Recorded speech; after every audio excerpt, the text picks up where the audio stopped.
Assalamualaikum warahmatullahi wabarakatuh. Alhamdulillahirabbil alamin wassalatu wassalamu ala Rasulillah. Senang sekali berjumpa di channel Donditan dan Gerham Mualaf Jakarta. Akhirnya nih ya. Akhirnya nih, setelah banyak yang request, hampir 2 juta orang kalau misalnya request nih. Saya berhasil mendatangkan seorang mualaf yang fresh nih ceritanya nih. Assalamualaikum Jaslin. Waalaikumsalam. Masya Allah, cantik banget ya. Kayak Cina ya. Kayak Cina. Cina dari mana? Emang saya ya. Gue setan. Alhamdulillah udah pakai hijab ya, Masya Allah. Pernah kebayang pakai hijab? Enggak. Nah terus waktu pakai hijab pernah. gimana rasanya? Oh, pertama kali saya pakai hijab saya bingung banget nih. Bingung Ini banget. mukanya beda, apanya beda? Ini taruh di mana? Ntar saya ketusuk, ntar gimana? Tahan dulu, Aduh. ceritanya tahan dulu ya, tahan dulu ya. Iya. Oke, sebentar. Nah, kita akhirnya bisa mendatangkan saudari Jaslin. Jaslin siapa? Thea Lestari ya. Seorang wanita keturunan Tionghoa, asli dari mana? Kuntian. Kuntian. Nah, ceritanya belum lama ini ya, baru 2 minggu ini ya. Jaslin bersyahadat dengan Ibu Etika ya kalau salah ya, betul ya? Yang bersyahadatkan bukan Ibu Etika. Bukan Ibu Etika, tapi ada Ibu Etika. Tapi ada waktu itu ada Bu Etika ya. Oke, nah alhamdulillah nih. Penasaran banget jadi kita. Karena Ustadz Ipung bilang nih Ustadz Felix Shop versi perempuan katanya gitu. Saya jadi penasaran juga gitu. Jadi nonton semuanya saya sampai habis. Masya Allah ya. Jadi tapi emang kalau saya perhatikan, Jaslin ini kemampuan bahasanya memang di atas rata-rata nih. Tadi ngobrol sebentar ya sebelum nih. Iya. Kebanyakan ngomong Inggris nih. English ya. English. Dulu pernah tinggal di mana? Singapura? Enggak sih, tapi saya tuh emang debaters. Saya tuh the speech and debaters. Oh, debaters. Debaters. Debatersnya in English. In English. Wih, keren amat. Jadi Indonesia saya tuh sedikit lebih kurang sebenarnya. Tim apa itu? Tim debat apa? Tim debat nasional untuk fight for- Mewakili apa? untuk mewakili Indonesia. Oh, Kita negara? fight-nya tuh, iya dari negara. Jadi kita bertahap. Dari pas SMA itu, memang kayak bertahap dari kota, perwakilan kota kita menang. Nah, perwakilan provinsi kita harus menang juara 1 lagi. Nah, barulah kita jadi perwakilan provinsi untuk maju ke kancah nasional. Nah, di nasional itu kita tray. One team itu tray. Tapi tray of it itu harus the best speakers. Jadi mereka nggak boleh dalam satu tim yang sama. Jadi best speakers dari yang mana aja. Klop jadi satu, nah kita maju ke kancah nasional. Begitu. Saya maju ke kancah nasional. Kita terus stop saya cuma dapat top 30 best debaters Nasional. whole Indonesia. Oh, Nasional. belum ke internasional. Belum ke internasional. Internasional harus juara 1. oke. Kita memperebutkan posisi nomor 1 itu. Jadi belum sempat dikirim ke Eropa belum? Belum sempat dikirim. Waduh, berarti setingkat lagi tuh ya sebenarnya. Tingkat lagi, sedikit lagi. Waduh, berarti kalau belajar lagi bisa dong terusin tuh ya. Belajar lagi saya bisa dikejar. Yang didebatin topik apa? Topiknya tuh bermacam-macam, kan semua topik. Oh, bukan agama. Bukan agama, Oh, tapi kirain itu agama. bukan. Tapi itu sosial, politik, ekonomi, international business, and international securities. Atau misalnya the very issues about humanity. Tahun berapa itu? Itu tahun 2016. 2016. 2016. Oh, Betul. terus? 2016 saya jadi debaters, 2017 saya menang ke Meme yang kayak Koko Cici Jakarta itu. Jadi saya nggak puas, saya kalah nih. Istilahnya saya nggak bisa terima nih kalah. Apa Koko Meme? Koko Meme namanya. Oh, alah, ceritanya. Di mana tuh di Jakarta? Di Pontianak. Oh, di Di Pontianak. Pontianak. Nah, saya Oh. menang dari Meme yang untuk Kalbar, Kalimantan Barat, untuk provinsi. Itu kelas berapa tuh? Masih sekolah? Saya masih sekolah kelas 2, hampir ke kelas 3 SMA. Oh, SMA. Terus pindah Jakartanya? Saya pindah Jakartanya ya setelah SMA. SMA kelas 3 lulus. Berarti kira-kira tahun 2017. 2017 masuk Akhir. SMA di sini. Masuk kuliah di sini. Oh, kuliah, sorry. Oh, SMA-nya di sana. Betul, SMA di Lulus sana. baru ke sini kuliah. Betul. Oke, kuliahnya di mana boleh tahu? Kuliah di Universitas Bunda Mulia. Bunda Mulia. Mulia. Oh, pantesan itu emang ya Chinese. tahu lah ya, tahu Ya. lah ya. Ada minimal itu ya, NEM ya di sana dulu ya. Berapa ya? Enggak sih, karena saya masuk ke Atau jalur beasiswa bukan? saya jalur beasiswa. Jalur beasiswa. Saya jalur Oh, beasiswa ya, 100%. 100%. 100%. Sampai lulus. Sampai lulus. Keren ya. Itu waktu itu ada syarat nggak harus Kristen? Enggak ada. Lah kan Bunda Mulia atau Katolik itu nggak? Enggak ada. Sebenarnya? Enggak ada. Kirain ya nggak? Beda itu. Oke, lulusan UBM ya berarti ya. Betul. Terus kerja di Sekarang saya kerja, sebelumnya saya kerja utama saya translator. Cuma sekarang saya sambil ngajar sambil translator juga. ngajar apa? Ngajar bahasa Mandarin. Oh, jadi selama dari kecil berarti Kristen. Dari kecil Kristen. Pindah ke Jakarta juga Kristen masih. Masih Kristen. Gerejanya? Gerejanya yang terakhir ya. Saya pindah Jakarta, gereja paling lama itu. Mau diceritain gereja apa aja juga boleh. Oh, gereja apa aja juga. Nanti kan gue bisa sebut, lu berarti GKJ. Gereja Kristen jalan-jalan. Gitu. Betul. Gereja apa Kebanyakan aja dari kita tuh? begitu. Iya, Ya, iya. kita tidak meng-close ya memang. Mencari pengalaman juga sebenarnya. Kalau gereja saya pada awal itu Bethel. Gereja Bethel Indonesia. Oh, GBI. Iya, GBI. Cuma GBI ya secara kota ya. Soalnya kan kota dia ada sektor-sektor. Yang di Pontianak. Betul, Oke, di Pontianak terus? itu GBI. Habis GBI saya pindah ke GTI. Apa tuh? Gereja GTI? Tiberias Indonesia. Oh, Tiberias. Aduh, sampai Tiberias lupa gua Tiberias. Indonesia. Nah, Yang udah pernah naik ke surga itu ya? iya. Itu Terus. itu agak gawat sih itu sih masih. Kenapa kita ikutin lagi ya? Tapi waktu itu nggak pernah nanya ke dia, travel agentnya apa gitu. Waduh, bisa diusir kita. Loh, siapa Itu- tahu itu kan kita diusir bisa, siapa tahu bisa bayar. Kalau malah dikirain setan, diusir setan gimana? Oh gitu. Aduh, pengusiran setannya tuh lumayan itu. Iya, iya, iya. Iya, Terus? tapi saya ke-stuck di GTI lumayan lama. Itu masih di Pontianak? Itu masih Pontianak. Terus? Itu masih Pontianak. Setelah itu saya juga di Pontianak. Di Pontianak kan saya lumayan lama. Saya sampai 17 tahun kan. Jadi habis itu saya pindah ke Rayon. Oke. Rayon Pak Niko. GBB Tani? Bukan, Rayon 18. Loh, Pak bukan, maksudnya Pak Insinyur Niko. Mm-mm. Lah itu kan GBB Tani. Betani ya? Tapi Iya. kita Rayon. Tapi kita sektor Rayon. Maksudnya rayon di bawah GTI apa di bawah GBI? Di bawah GBI. Oh, GBI. Di bawah GBI. GBI Rayon. Jadi waktu dari Iya. GBI pindah GTI-nya, Oh, GTI pindah ke GBI lagi. oh balik lagi? Iya, Wah, jadi saya kan GBI, terus saya GTI, terus Nggak saya pindah loyal nih. GBI lagi. Berarti nggak loyal nih. Saya kita pemusik. Kalau kita pemusik itu rebutan kalau misalnya di Pontianak kayak gitu. Oh musik. Musik. Bukan karena ngejar cowok di GTI. Enggak sih, ada Jujur semua di GTI. aja. Masih nggak bisa ngejar Oh, cowok nggak di GTI, habis kita ya. Oke. Pulang oke. nggak mampu Terus? gitu. Oh karena Nah. musik. Karena musik, karena saya pemusik. Oh, oke. Jadi kalau pemusik itu bisa kita coba GKJ tuh. Kita Ya. baru datang satu hari. Iya, iya, iya. Datang, terus mulai ditanya-tanya. Biasanya Ashril itu lumayan quite friendly. Nanya. Tangkap musik nih. Oh. Habis. Oh, udah, tangkap. Tangkap. Kalau nggak tangkap dikejar. Kan kejar. Sampai dapat. Pegang alat musik apa dulu? Piano. Oh, waduh, Piano. piano Saya lagi. punya piano. Oh. Dan saya bisa piano tunggal. Oh. Kan ada ya, piano Ya. yang cuma pianis, jadi harusnya dengan band, baru dia mampu. Ada juga yang piano tunggal, jadi kamu bawa kemana aja, dihajar apa aja bisa. Anak gue yang kedua, sekarang masih jadi pemusik. Oh, Gitar bass. Bener. iya sih. Sampai sekarang masih. Terus. But it's fun. Oke, habis GBI Rayon itu, kita Rayon, habis itu kita pindah ke GPDI dulu. GPDI. GPDI. Terus. Habis GPDI, baru kita pindah ke Betani. Loh, kok Betani lagi? Balik lagi? Saya belum Betani sebelumnya. Tadi kan Pak Niko Rayon, GBI Rayon. Oh, oke. GBI Ya. Rayon, ini baru Betani. Ah. Nah, Betani itu saya pindah sekitar 4 atau 5 Betani. Nih, salah satu dari Betani, satu di antaranya itu didirikan. Jadi saya termasuk pendiri awalnya di Betaninya. Oh. Dia baru buka cabang di Pontianak. Betani dari Jakarta, koordinator dibuka cabang, nah kita bantu. Oh. Itu khusus untuk penginjilan itu. Itu jadi misionaris memenangkan jiwa. Berarti belusukan?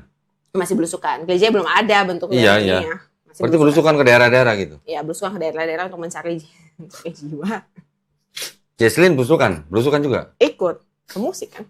Pemusik? Gak bisa nyanyi. Enggak, maksudnya ke daerah-daerah pedalaman? Ya, Enggak takut digigit lintah?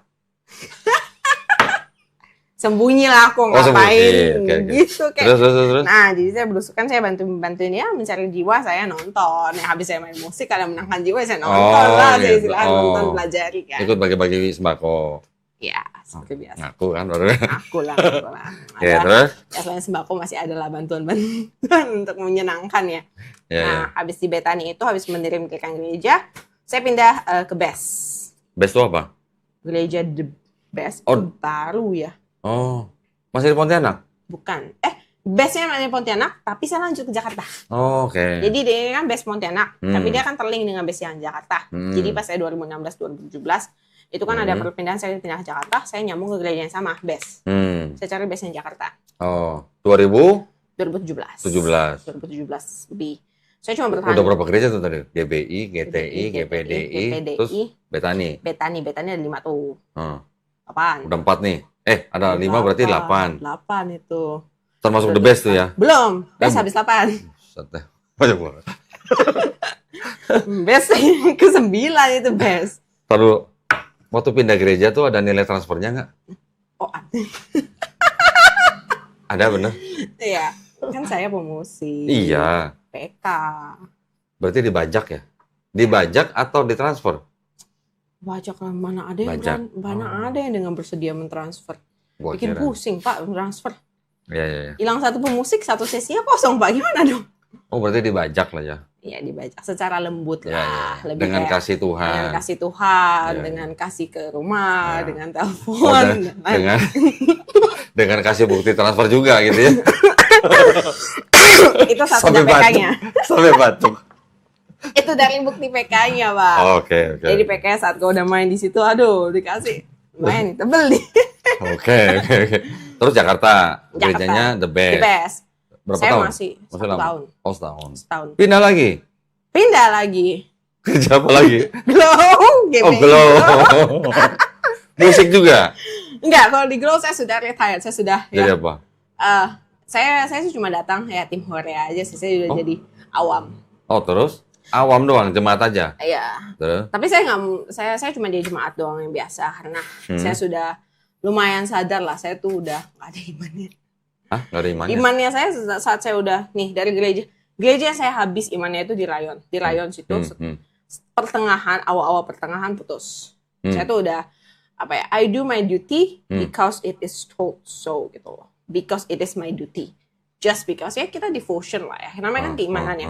Devotion kita harus dibuktikan. Bagi saya kalau mau membuktikan sesuatu kamu harus nyata, benci suka apapun mau kamu gimana pun kamu mesti datang. Oke. It's part of devotion. Tapi kalau pemusik itu kan istilahnya kan dapat fee kan. Ya berarti Tapi kalau kita profesionalisme berarti. Profesionalisme. Tapi nih sampai ke bagian ke uangnya itu udah nothing. Kita tuh udah capek sebenarnya. Oh. Kan beda ya. Kalau bisnis emang khusus untuk uang itu kita ada semangat. Because you want to search for the economy, right? Kalau untuk penyembahan kalau misalnya kayak gitu PK nice. Okay. But it's only in the limit of nice gitu loh. Nah sisanya itu yang untuk meyakinkan kita kasih itu soalnya kita udah beban mental. Kenapa? Beban mental dong. Kalau misalnya kita main musik kan kita juga nggak bisa. Maksudnya kita secara morally kita nggak bisa merasa kita boleh sembarangan. Walaupun saya nggak suka nih, saya nggak ada iman. Pendeta ngomong apa sih mikir, aduh, ini apaan yang diomongin, apa yang dibahas, apa yang diakhirin, akhir-akhirnya lagi sesuatu. Aduh, itu kan bahaya ya. Oh gitu ya? Iya, Terus? ya tapi kita simpan dalam hati. Tapi kan setelah itu sesi selanjutnya kita main musik, kita harus main musik dengan 100% power kan. Penyembahan kan tetap di tangan kita. Tetap di ini kita kan. Kita salah main, kita ugal-ugalan asal-asal jatuh setengah kan, malu-maluin semua orang dong kan. Nah, jadi di situ kita tetap ada beban mentalnya. Beban mental kita adalah kita tahu I don't like. I know I just do this as duty. I know it's wrong. Oke. But I don't have any other way. Gitu loh. Lu jujur amat sih lu. I don't have any other way, so I do it as the best I could for you guys in the devotion that I don't believe, but I do.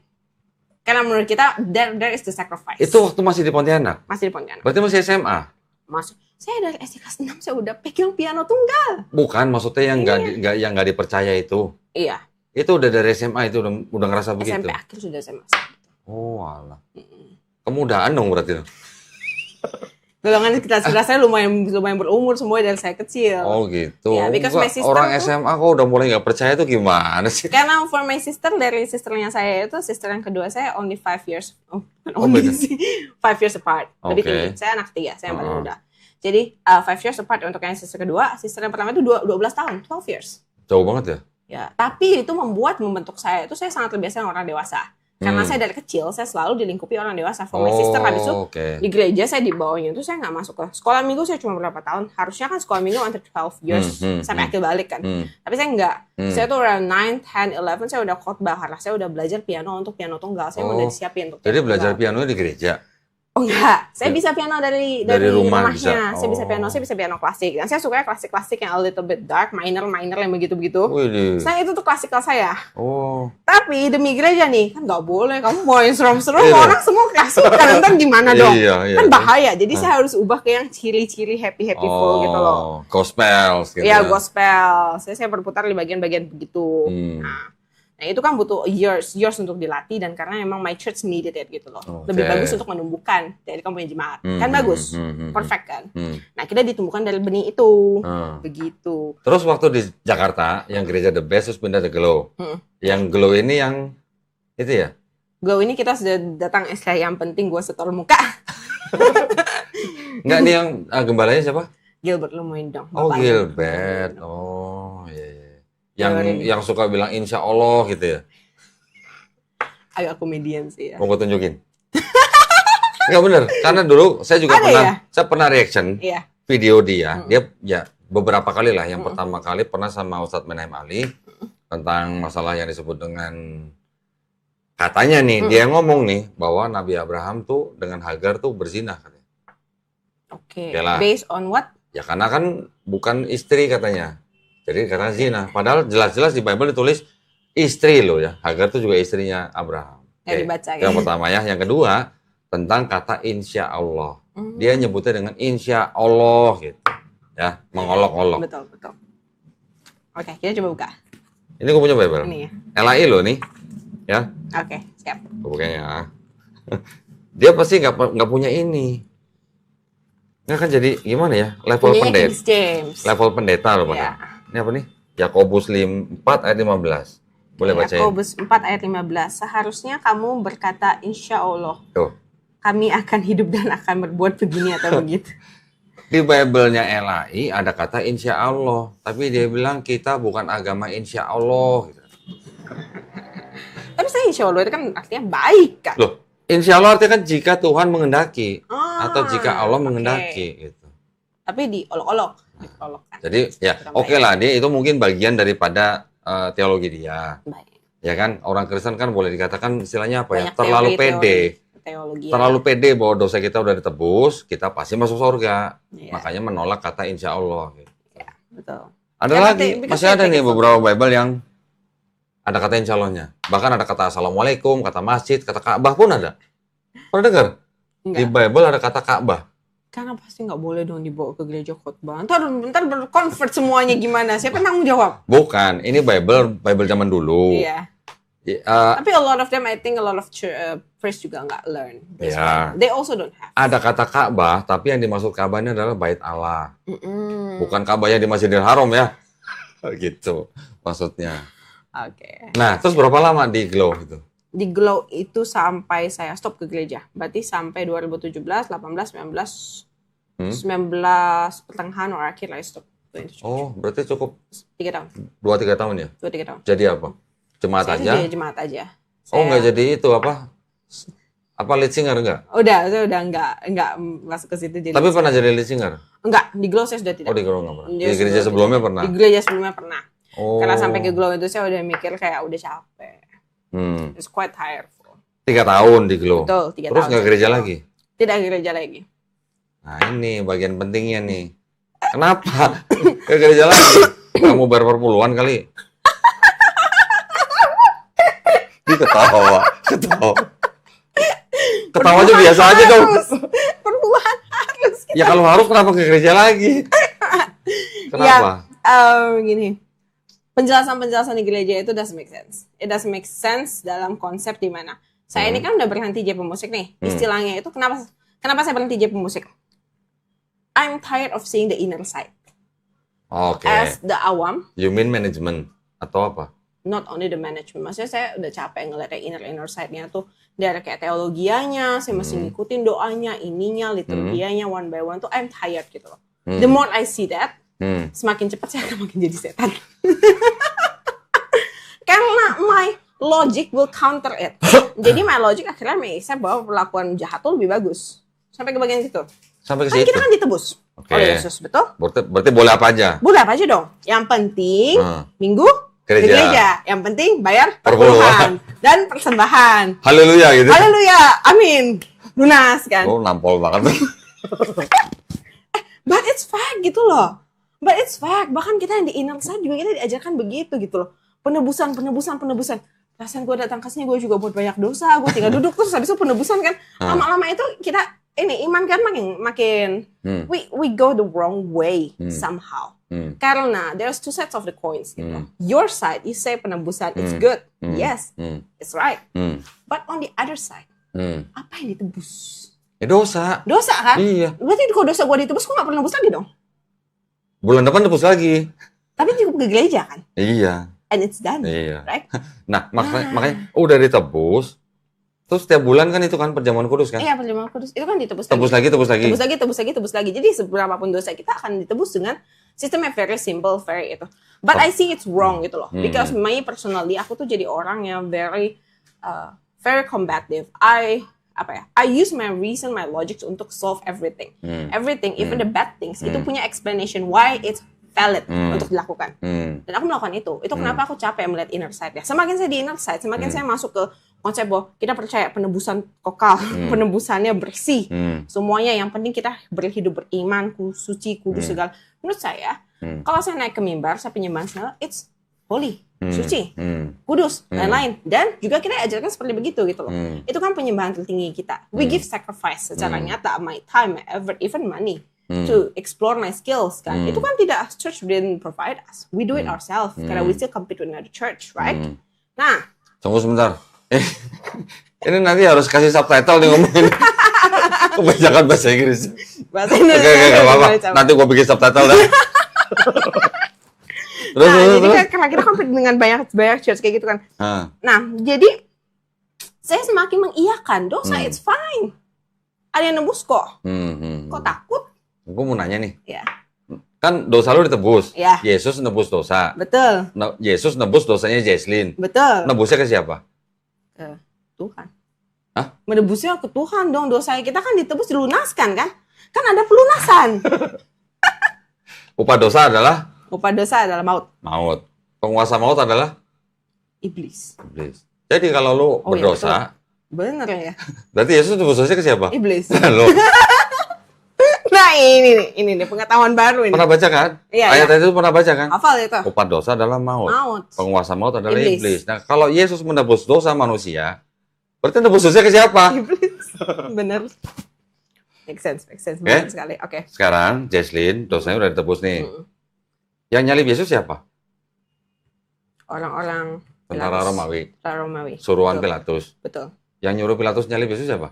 Iblis. Imam Yahudi dong. Oh, Imam Yahudi. Oke, belum ke Imam Yahudi dapat Yesus dari siapa? Murid-murid ya? Diserahkan oleh Yudas Iskariot. Yudas Iskariot dibisiki sama siapa? Iblis. Jadi iblis berjasa apa berdosa? Berjasa sih. Buat nebus dosanya Jesslyn, iblis berjasa apa berdosa? Berjasa dong. Nah lu mau satu surga sama iblis? Make sense gak? Ya, make sense. Tentara Romawi berjasa apa berdosa? Berjasa lah. Kalau tentara Romawi nggak melakukannya, siapa yang melakukannya? Iya, kalau tentara Romawi nggak nyalib Yesus, ada nggak penebusan dosa? Tidak ada. Nggak ada. Artinya apa? Artinya sebenarnya kalau dicerita di Bible Yesus disalib gitu ya, di 4 gospel, terus kemudian di dalam tulisan-tulisan Paulus, Paulus bilang bahwa Yesus sudah mati di atas kayu salib, berarti ajaran bahwa Yesus menebus dosa manusia di atas kayu salib kan belakangan. Iya, betul. Anggap kejadiannya betul ya, Baik. Anggap aja kejadiannya betul. Murid-murid Yesus lari nggak? Lari. Kenapa lari? Takut kan? Takut disalib. Berarti mereka tahu nggak kalau Yesus disalib untuk nebus dosa mereka? Tidak. Nggak tahu. Tidak tahu. Pasti pernah lihat dong lukisan, foto Maria, ibu Yesus di bawah salib. Nangis apa ketawa? Nangis lah. Kenapa nangis? Sedih disalibkan. Sedih dong. Anaknya disalib dong. Berarti Maria tahu nggak dosanya Maria ditebus sama Yesus? Nah, berarti itu ada ajaran letter teaching lah gitu. Ya. Berarti kalau memang benar kejadian itu waktu itu benar, ajaran bahwa Yesus mati di atas kayu salib adalah ajaran belakangan. Iya. Makanya kalau kita tanya tentara Romawi berjasa berdosa, bingung jawabnya. Berjasa lah. Logikanya harus berjasa. Kalau mundur-mundurin, iblis juga berjasa. Benar. Betul. Jadi penebusan dosa kita tuh adalah salah satu apa jadinya? Ini mohon maaf, ini kita bukan mengolok-olok. Tidak. Tapi kan ini make sense. Betul kan? Nanti ada pendeta bilang, "Oh enggak, karena itu udah ketetapan Tuhan." Gimana ketetapannya di mana? Udah dinubuatkan katanya. Nubuatkannya di mana? Tapi susah kalau orang nih, kalau pendeta bilang dinubuatkan itu yang diragukan karena Yesus sebelum disalibkan di Bukit Getsemani, di Bukit Getsemani itu dia akan berdoa dan memohon agar disingkirkan. Iya. Kalau dinubuatkan, kenapa dia masih mohon untuk disingkirkan? Itu. Kan tidak perlu. Pertama, kita baca dulu gini. Kalau memang dinubuatkan di mana? Betul. Di PL. Ya. Betul. PL punya siapa? Ke depan. Pernah lihat ini nggak? Torah. Bukan tanah dulu. Bukan Ini Torah. dulu. Pernah lihat ini? Belum. Septuagint. Ini bahasa Yunani. Oke, ini dari mana? Ini dari sini. Ini yang jadi PL nih ya. Oke. Ini yang jadi PL nih. Septuaginta dari mana? Dari sini. Ini bahasa Ibrani. Ini kitabnya orang Yahudi menjadi Septuaginta ya selama ratusan tahun, bahkan pada saat Yesus masih hidup pun ini sudah ada, sampai Yesus nggak ada pun ini masih ada, sampai di abad keempat baru ini menjadi perjanjian lamanya orang Kristen. Kitabnya orang Kristen kan berarti kan cuma perjanjian baru kan, Matius sampai Wahyu kan. Nah, ini jadi PL, ini perjanjian baru ditempel. Inilah Bible-nya orang Kristen. Yang ini kan Tanakh nih, punya orang Yahudi nih. Orang Yahudi kalau dikasih ini, baca dong. Mau nggak kira-kira? Nggak. Dibuang sama sampah. Kalau orang Yahudi dikasih ini. Nah, kenapa? Bedanya apa ini sama ini? Ya oke, bahasanya ini Ibrani, ini Yunani ya. Tapi harusnya terjemahnya bener dong. Harusnya. Tapi penerjemahnya ini sudah diresensi lah. Diresensi oleh bapak-bapak gereja Origen, Lucian, Hesesius sampai di abad keempat baru jadi perjanjian lama. Ya apa yang diresensi? Penerjemahannya supaya apa? Supaya seolah-olah bicara mengenai Yesus di sini. Gitu. Jadi orang Kristen memang selalu pendeta akan bilang Yesus sudah dinubuatkan di sini karena ini sudah diresensi. Sekarang kalau orang Yahudi ditanya, ada nggak di sini nubuat buat Yesus? Apa jawabnya? Nihil. Nggak ada sama sekali. Tidak ada? Nggak ada sama sekali. Nah, jadi bagaimana ceritanya kalau mereka bilang Yesus sudah dinubuatkan di PL, sedangkan PL punya orang Yahudi, yang mana di dalam kitab mereka, yang berhak menafsirkan juga orang-orang Rabi Yahudi, yang punya otoritas, mereka nggak ada yang bilang ini nggak ada sama sekali kaitannya dengan Yesus. Gitu. Yang di sini, ini mengutip kira-kira hampir 1000 ayat dari sini. Tapi diberikan enggak kutipan itu? Enggak, tapi kita bisa mengenali, kadang-kadang bisa, supaya genaplah firman kepada nabi-nabi yang demikian, gitu. Nah, ayat itu ada di sini. Matius 1:23 coba kalau mau baca. Ya, contoh nih. Atau yang TB aja TB. Kalau ini kan bahasanya kalau ini kan Bible khusus buat orang Muslim. Ini dibagi-bagiin ke orang Muslim nih. Serius? Untuk dipelajari? Untuk menarik orang Islam masuk ke Kristen gitu lah. Oh gitu. Baru tahu ya? Kata dulu penginjilan.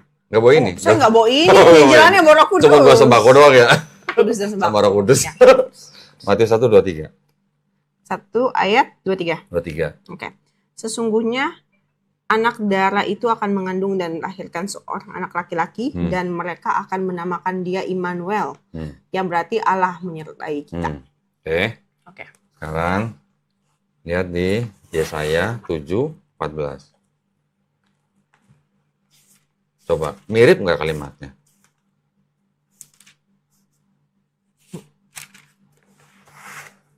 Gue masih cepet kan buka-bukanya? Cepet, masih cepet banget itu. 7:14. Oke, 7:14. Sebab itu Tuhan sendirilah yang akan memberikan kepadamu suatu pertanda. Sesungguhnya seorang perempuan muda mengandung dan akan melahirkan seorang anak laki-laki dan ia akan menamakan dia Immanuel. Mirip nggak? Mirip. Yang beda apa? Mungkin anak darah sama perempuan muda lah ya. Perempuan muda, iya. Oke. Sekarang gue kasih lihat yang KJV ini. Gue juga punya KJV, nggak pendeta Gilbert doang yang punya KJV. Enak aja.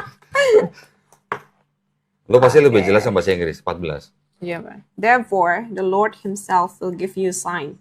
Behold, the virgin shall conceive and bear a son, and shall call his name Immanuel. Virgin ya? Virgin. Tadi sini perempuan muda ya? Perempuan muda. Perempuan muda bahasa Inggrisnya apa?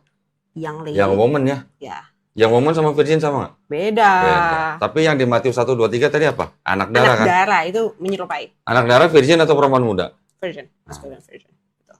Kenapa virgin? Padahal di sini tidak ada kata-kata virgin. Di Yahudi itu kata aslinya adalah dalam bahasa Ibrani ha-almah. Ha-almah artinya the young woman. Jadi yang momen yang lebih. Kenapa di Matius 1:23 jadi anak darah? Why? Ya itu karena ini terjemahannya sudah diresensi, yang di sini udah diresensi. Yang harusnya young woman di-render jadi virgin. Kenapa virgin? Karena Maria virgin. Ya kan? Iya, betul. Punya anak Yesus.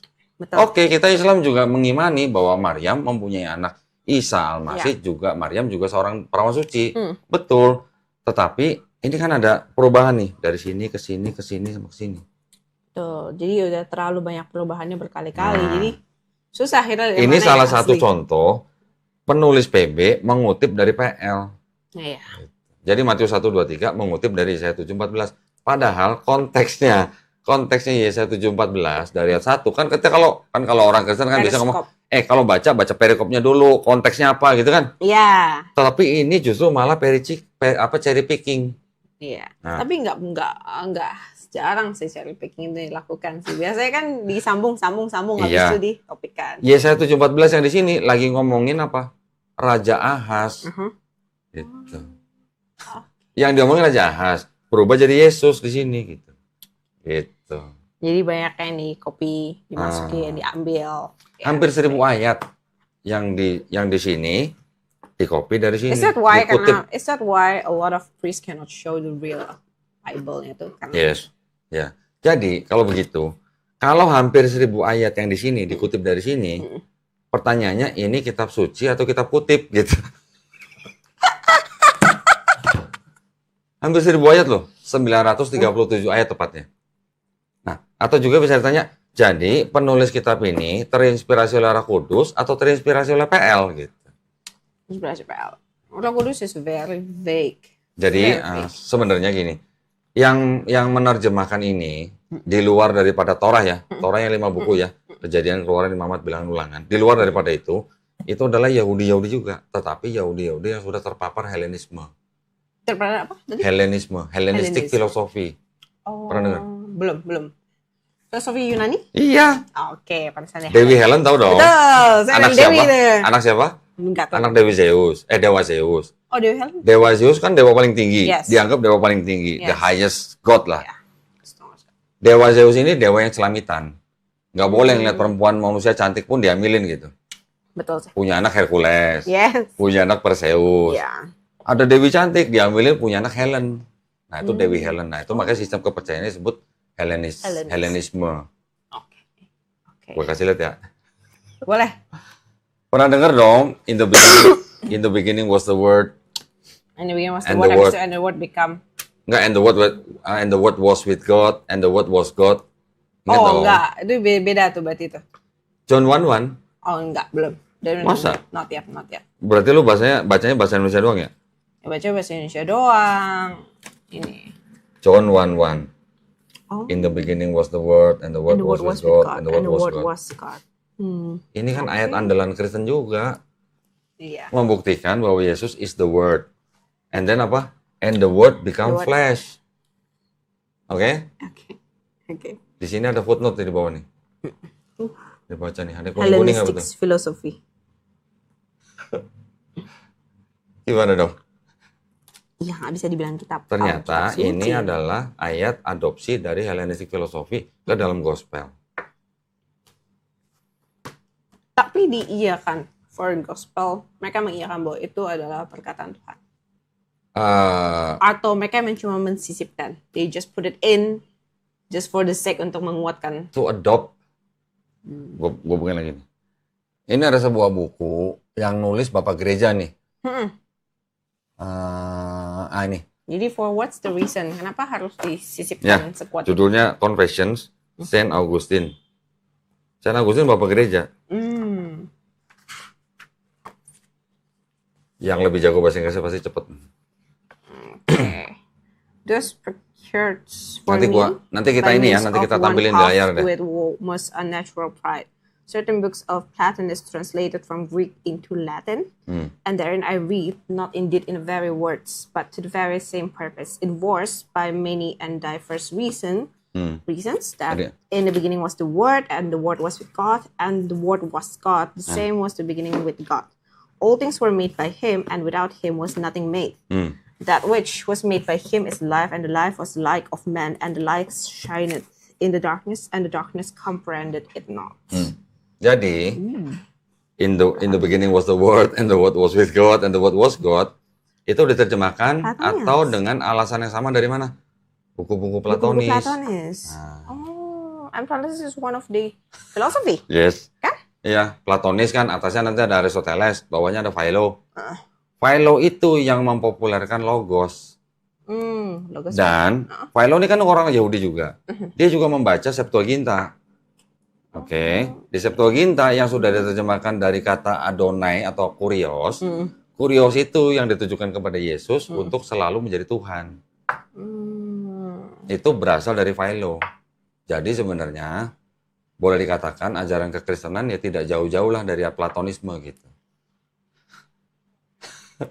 Filsuf sebenarnya. Itu perkataan-perkataan filsuf yang diadapt into the book untuk mensupport di keabsahan Yesus sebagai ini kita belum bicara Trinity nih. Oh, itu udah lebih musik. Belum ya. Not yet. Oke, lanjut cerita Jesslyn dong. Ini bukan kajian ini. But it's good to know gitu loh. A lot of us kan doesn't really know, kayak aku baru pertama kali ngedengar kayak ada Hellenistic philosophy kayak begitu. Ini adalah Bible apa nih? New American Bible. New American Bible. Tapi kita nggak dibukain, kan kita tidak dikutip kan. Kalau di apa gereja kan tidak. Kalau yang dipegang jemaat gereja kan yang ini, TB. Udah versi ini kan nggak ada footnote-nya. Ini nggak ada. Jadi semuanya dikatakan dengan ini adalah perkataan Tuhan. Jadi doktrinisasi. Gitu. Iya, betul. Lanjut dong ceritanya. Okay. Terus jadi setelah 3 tahun nggak ke gereja. Yes. Terus gimana? 3 Nyari tahun. apa waktu itu?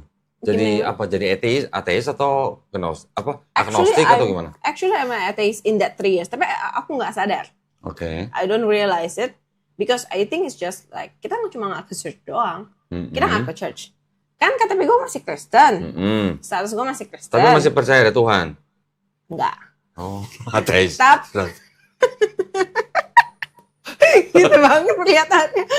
Ya tapi kan yang penting KTP dan kalau people ask me their language, yang penting gue ada gitu kan. Ya udah gue Kristen. Yang penting gue eksis gitu. Ya, yang penting gue eksis gitu loh. Kan yang penting gue ada Kristen. Udah, masalah sisa kan kalian nggak akan nanyain kan. Nah, just based by that.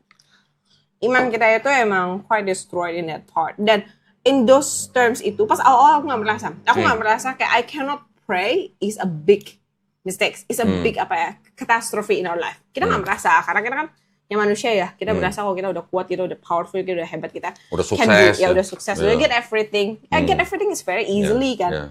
Kita berasa kita kita we don't need God. Normal dong, we're human being. Kuat dan gagah perkasaku gitu bilangnya. Iya, yang penting gua berusaha sekuat tenaga apapun bisa kita lindas kan. Ya, itu kan tapi based on logic. Jadi yang akhirnya Jesslyn tidak percayai dari ajaran gereja tuh apanya? Tadi penebusan dosa. Penebusan dosa itu paling saya tidak percaya. Terus? Habis itu sistem orang baik and the good person and the good and bad guy lah. Oke. Good and bad guy, dua-duanya beres. Tebus kan. Itu masih bagian penebusan dosa. Tapi the good and bad guy-nya yang buat saya benar-benar nggak bisa percaya lagi adalah the more I follow Christian, saya lebih suka jadi bad guy. Lebih untung. Kenapa? Masih bisa ngapa-ngapain bebas tapi ditebus juga gitu. Tapi ditebus juga, orang baik udah sacrifice, udah susah payah, udah semuanya, udah doa dari pagi sampai malam. Ditebusnya sama. Sama ditebusnya. Dengan ininya. Jadi ya I avoid lah. I'm not gini ya. I'm quite realizing perbuatan jahat itu by the end of the time you will pay a price. The price you will not know. Tapi jangan egois, maksudnya jangan so idealism about it's okay, it's fine. Walaupun kita ditebus ya. Tapi kalau otak kita berpikir, when you do bad things, there's a consequence. Consequence itu akan kamu tanggung sendiri kan. Nah kita tuh menghindari itu. Kita tidak mau jadi orang seperti begitu. Hati kita tidak mau. Tapi ya pikiran kita kadang yang ngawang-ngawang kayak ngeliat, aduh ada opportunity. Tendang aja, udah masuk aja.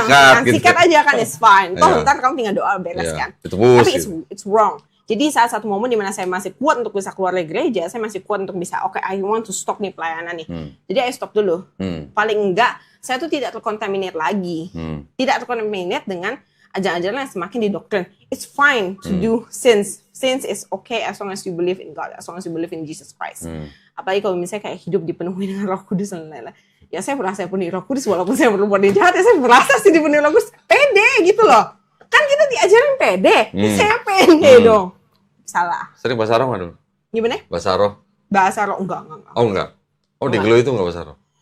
Ya ada orang yang bisa bahasa roh, tapi saya emang nggak bisa nggak. bahasa roh, nggak bisa saya. Lah bukannya jemaat kan diajak untuk ikut berbahasa roh enggak? Tapi itu bahaya loh, bahasa roh itu kan kayak kamu merapal sesuatu. Iya. It's like this, you merapal sesuatu. Do you even know what's the mean? Atau Iya. misalnya apa yang kamu undang? Iya. Itu kan ada banyak, I mean like there's a lot of religions yang unsated. Takutnya di merapal dunia nanti yang diomongin malah ayat di sini bingung juga. Budi. Tapi bisa. Bisa Kan kita juga. merapal-rapalnya sembarangan. Kita nggak tahu Right? bahasanya apa. We don't know. Apalagi kalau misalnya ini, yang paling bahaya kalau misalnya worship leader or something-nya bisa bahasa. Terus kan dipimpin kan? Dipimpin, dibina, apa yang kamu undang? Maksudnya sih nggak mau yang bagian-bagian begitu-begitu, because I know it's quite dangerous gitu loh. Oke. Ini aku ikut juga banyak ibadah-ibadah yang khusus untuk mengusirkan setan. It's very It's very kayak kita ngerasa something's not right here, but we don't know what. Okay, we don't know what. Tapi kan itu namanya juga pengusiran setan ya, atau ibadah pengusiran setan khususnya. Tapi yang kita tahu adalah jika orang mulai berbahasa roh itu dia kemasukan sesuatu. Nah, my logic say kita tuh punya roh, we don't need dimasukin apapun. Oke. Enggak, itu not logis. Kalau ada orang ngundang-undang bahasa roh, ya udah lu aja, gue sih nonton aja sih di sebelah lu sih. Gue nggak bisa benerin lu, tapi gue juga nggak bisa menghindar, gue nggak bisa lari. Gue lari memalukan gereja kan, ya udah I stand in static position, cari aman, penting saman. Gitu. Terus selain itu apa lagi konsep ketuhanannya gimana? Dan yang konsep ketuhanannya itu yang saya suka diajarkan bahwa saya harus percaya kepada Yesus. Tapi Yesus juga berdoa kok kepada Tuhan. Doa Yesus juga yang doa semalam-malaman itu. Iya, doa semalam-malaman itu doa kepada Allah. Dan dia sering menyebut, Yesus itu sering menyebut kata-kata Allah. If you mention sesuatu yang higher than yourself, then you pray to it, berarti it's higher than you, right? Nah, berarti kita mau doa ke mana? Betul. Jadi saat yang ini, saya tuh I can't pray anymore. Sampai saat gimana saya udah berlutut, saya udah apa ya? Saya udah bikin bagian Tuhan ya, aduh. Tuhan lagi, bingung lagi mau yang mana lagi yang doanya kali ini kan? Yang yang B atau yang C, yang Allah, yang Yesus atau yang Roh Kudus. Aduh, udah bingung. Kalau udah bingung gitu, udah konsen kita udah hilang. Jadi kayak kita udah nggak bisa di posisi berdoa yang kalian bilang harus meyakini. Karena for me, if you want to trust, gini, kalau kamu mau trust 100%. Kalau nggak mau, ya udah pura-pura aja sampai jadi. Iya, nggak bisa tengah-tengah gitu loh. You pura-pura, you pretend, you believe, you pretend you understand, tapi sebenarnya you nggak understand. Terus kan lu nggak dapat juga kan dia punya results kan. Karena kamu cuma setengah jalan nih, nggak akan sukses. Kamu juga sama dengan orang pura-pura, karena kamu juga masih ada unsur pura-pura tercampur kan. Mau nanya Jess, lu kan dari kecil Kristen. Iya. Di Bible kan ada kata-kata Tuhan dan Allah. Tahu nggak bedanya apa? Sebenarnya I don't know. Tuh, bukti ya. Sebenarnya I don't know. Ini bukti ini. Itu kenapa I cannot pray? Nah, mau pray kemana? Tuhan, Allah, Yesus, apa Kristus? Nih, Kristus siapa lagi itu tuh? Itu siapa lagi itu masuknya? Tapi kan kalau kita doa kan ucapkan semua kan? Ini jujur banget nih, ini terus terang jujur banget. Karena kalau pendeta ngomong, Allah itu adalah Tuhan yang di sorga. Tuhan itu adalah Allah yang sedang berkarya di bumi gitu. Bingung nggak? Aduh, enggak udah gitu gue. Karena kalau kita baca Kamus Besar Bahasa Indonesia, Tuhan adalah sesuatu yang disembah. Oke. Ya, bisa yang maha kuasa, bisa juga Tuhan ilah maksudnya. Bisa harta, bisa suami, wanita, bisa menjadi Tuhan gitu. Tetapi kalau kata Allah di dalam Kamus Besar Bahasa Indonesia apa? Nama Tuhan dalam bahasa Arab. Nah, Arab. Bukan bahasa yang dipakai untuk orang Israel, bukan. Bukan. Tapi orang Israel juga mengenal Tuhan, namanya juga ada 7, ya. 7. Orang Yahudi ini maksudnya ini. Mereka mengenal ada 7 kata untuk nama untuk Tuhan. El, Elo, Eloah, Elohim, El Shaddai, Yod-Heh-Vav-Heh, pernah dengar? Sama Zebaot. Yang paling suci dianggap itu adalah yang Yod-Heh-Vav-Heh. Tetapi orang Israel tidak boleh menyebut Yod-Heh-Vav-Heh, itu nggak boleh. Atau Yahweh, nggak boleh. Why? Itu terlalu suci katanya. Ya. Hanya boleh dalam hati. Hanya boleh dibaca. Pokoknya tidak boleh menyebutkan dengan sembarangan. Yang boleh menyebutkan hanya imam besar. Itu pun hanya 1 kali dalam setahun, dalam upacara yang sangat sakral. Orang Israel menyebut Yod-Heh-Vav-Heh itu dengan sebutan apa? Adonai. Adonai itu Tuhan. Atau Hashem. Hashem itu artinya the name. Gitu. Ada tuh lagunya Hashem, Masyu, gitu. Jadi kalau orang Kristen bilang, apalagi kalau ada yang sebut Yahweh, Yehovah, Yehovah, itu sama sekali sama orang Yahudi nggak dikenal nama kata itu tuh nggak dikenal. Mereka nggak akan Mereka nggak menyebutkan. akan memvalidasinya juga. Yang menciptakan kata Yahweh siapa? Orang Kristen. Baru di abad ke-16. Namanya Jean Brardus. Dia tulis di buku dia, judulnya The Chronographia. Baru ada kata Yahweh. Oke. Nah, sekarang Bible sendiri udah tahun berapa kan gitu. Tapi masih dipakai juga. Sampai sekarang masih dipakai oleh orang Kristen. Orang Yahudi suruh nyebut Yahweh, kagak mau. Nggak akan mau. Mereka menggantinya dengan Adonai atau Hashem. Jadi sebenarnya mereka mengadaptasi sesuatu yang juga kalau misalnya dikonfirm ke asalnya itu tidak dilakukan ya. Nggak dilakukan. Kayaknya diadaptasi. Termasuk perpuluhan. Oh ya? Serius. Oh. Jadi bebas dong kalau orang Kristen nggak perlu bayar perpuluhan lagi dong. Orang Kristen kan sekarang masih perpuluhan. Orang Yahudi perpuluhan nggak sekarang? Perpuluhan nggak? Enggak. Semenjak Bait Suci kedua dihancurkan, mereka udah nggak perpuluhan lagi. Oke. Kristennya masih perpuluhan kan? Masih dong. Sedangkan perpuluhan itu di dalam apa namanya perjanjian lama buat siapa? Buat suku Lewi. Kan suku Israel ada 12 suku. Salah satu anak ketiga daripada Nabi Yakub itu kan Lewi. Lewi ini tidak bekerja, tidak bertani, tidak beternak. Mereka hanya mengurusi bait Allah. Suku yang lain yang bekerja inilah yang memberikan perpuluhan. Karena memang tugas mereka suci. Ya, jadi yang mereka bertani, beternak, mereka memberikan perpuluhan kepada kaum Lewi supaya ada makanan di dalam bait Allah. Buat orang Lewi makan lah gitu lah. Iya, betul. Gilbert Lumendong kira-kira keturunan Lewi bukan? Bukan. Tapi jadi kalau mereka bilang orang-orang pendeta-pendeta itu mengaku mereka adalah suku Lewi rohani. Secara rohani aja. Ya, tapi kalau disampaikan ke jemaat kan pemikirannya berbeda. Ya kalau jemaat kan bilangnya kan apa? Kalau setiap awal bulan kan pendeta kan membacakan Maliaki 3 ayat 10. Untuk ya semacam bawalah seluruh persembahan persepuluhanmu kepada rumah Tuhan. Ada juga selain persembahan kan ada persembahan sulung. Ada, itu buah sulung. Buah sulung. Nah. Orang yang baru pertama kali kerja, gajinya semua ke gereja. Berarti dia modal 2 bulan berarti ya?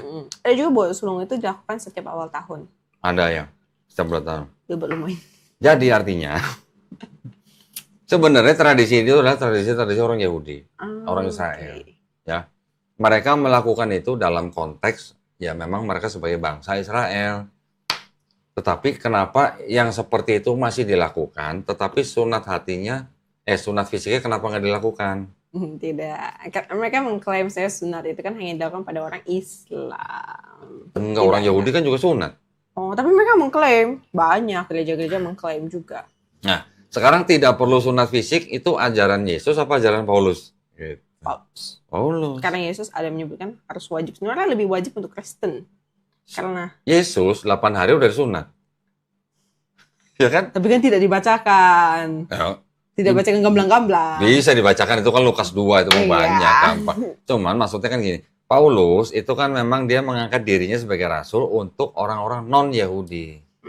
Jadi buat orang yang non-Yahudi yang tidak harus hidup di bawah hukum Taurat, Paulus bilang apa? Kalau lu sunat tuh nggak berarti, matinya Yesus di atas kayu salib tuh nggak berarti.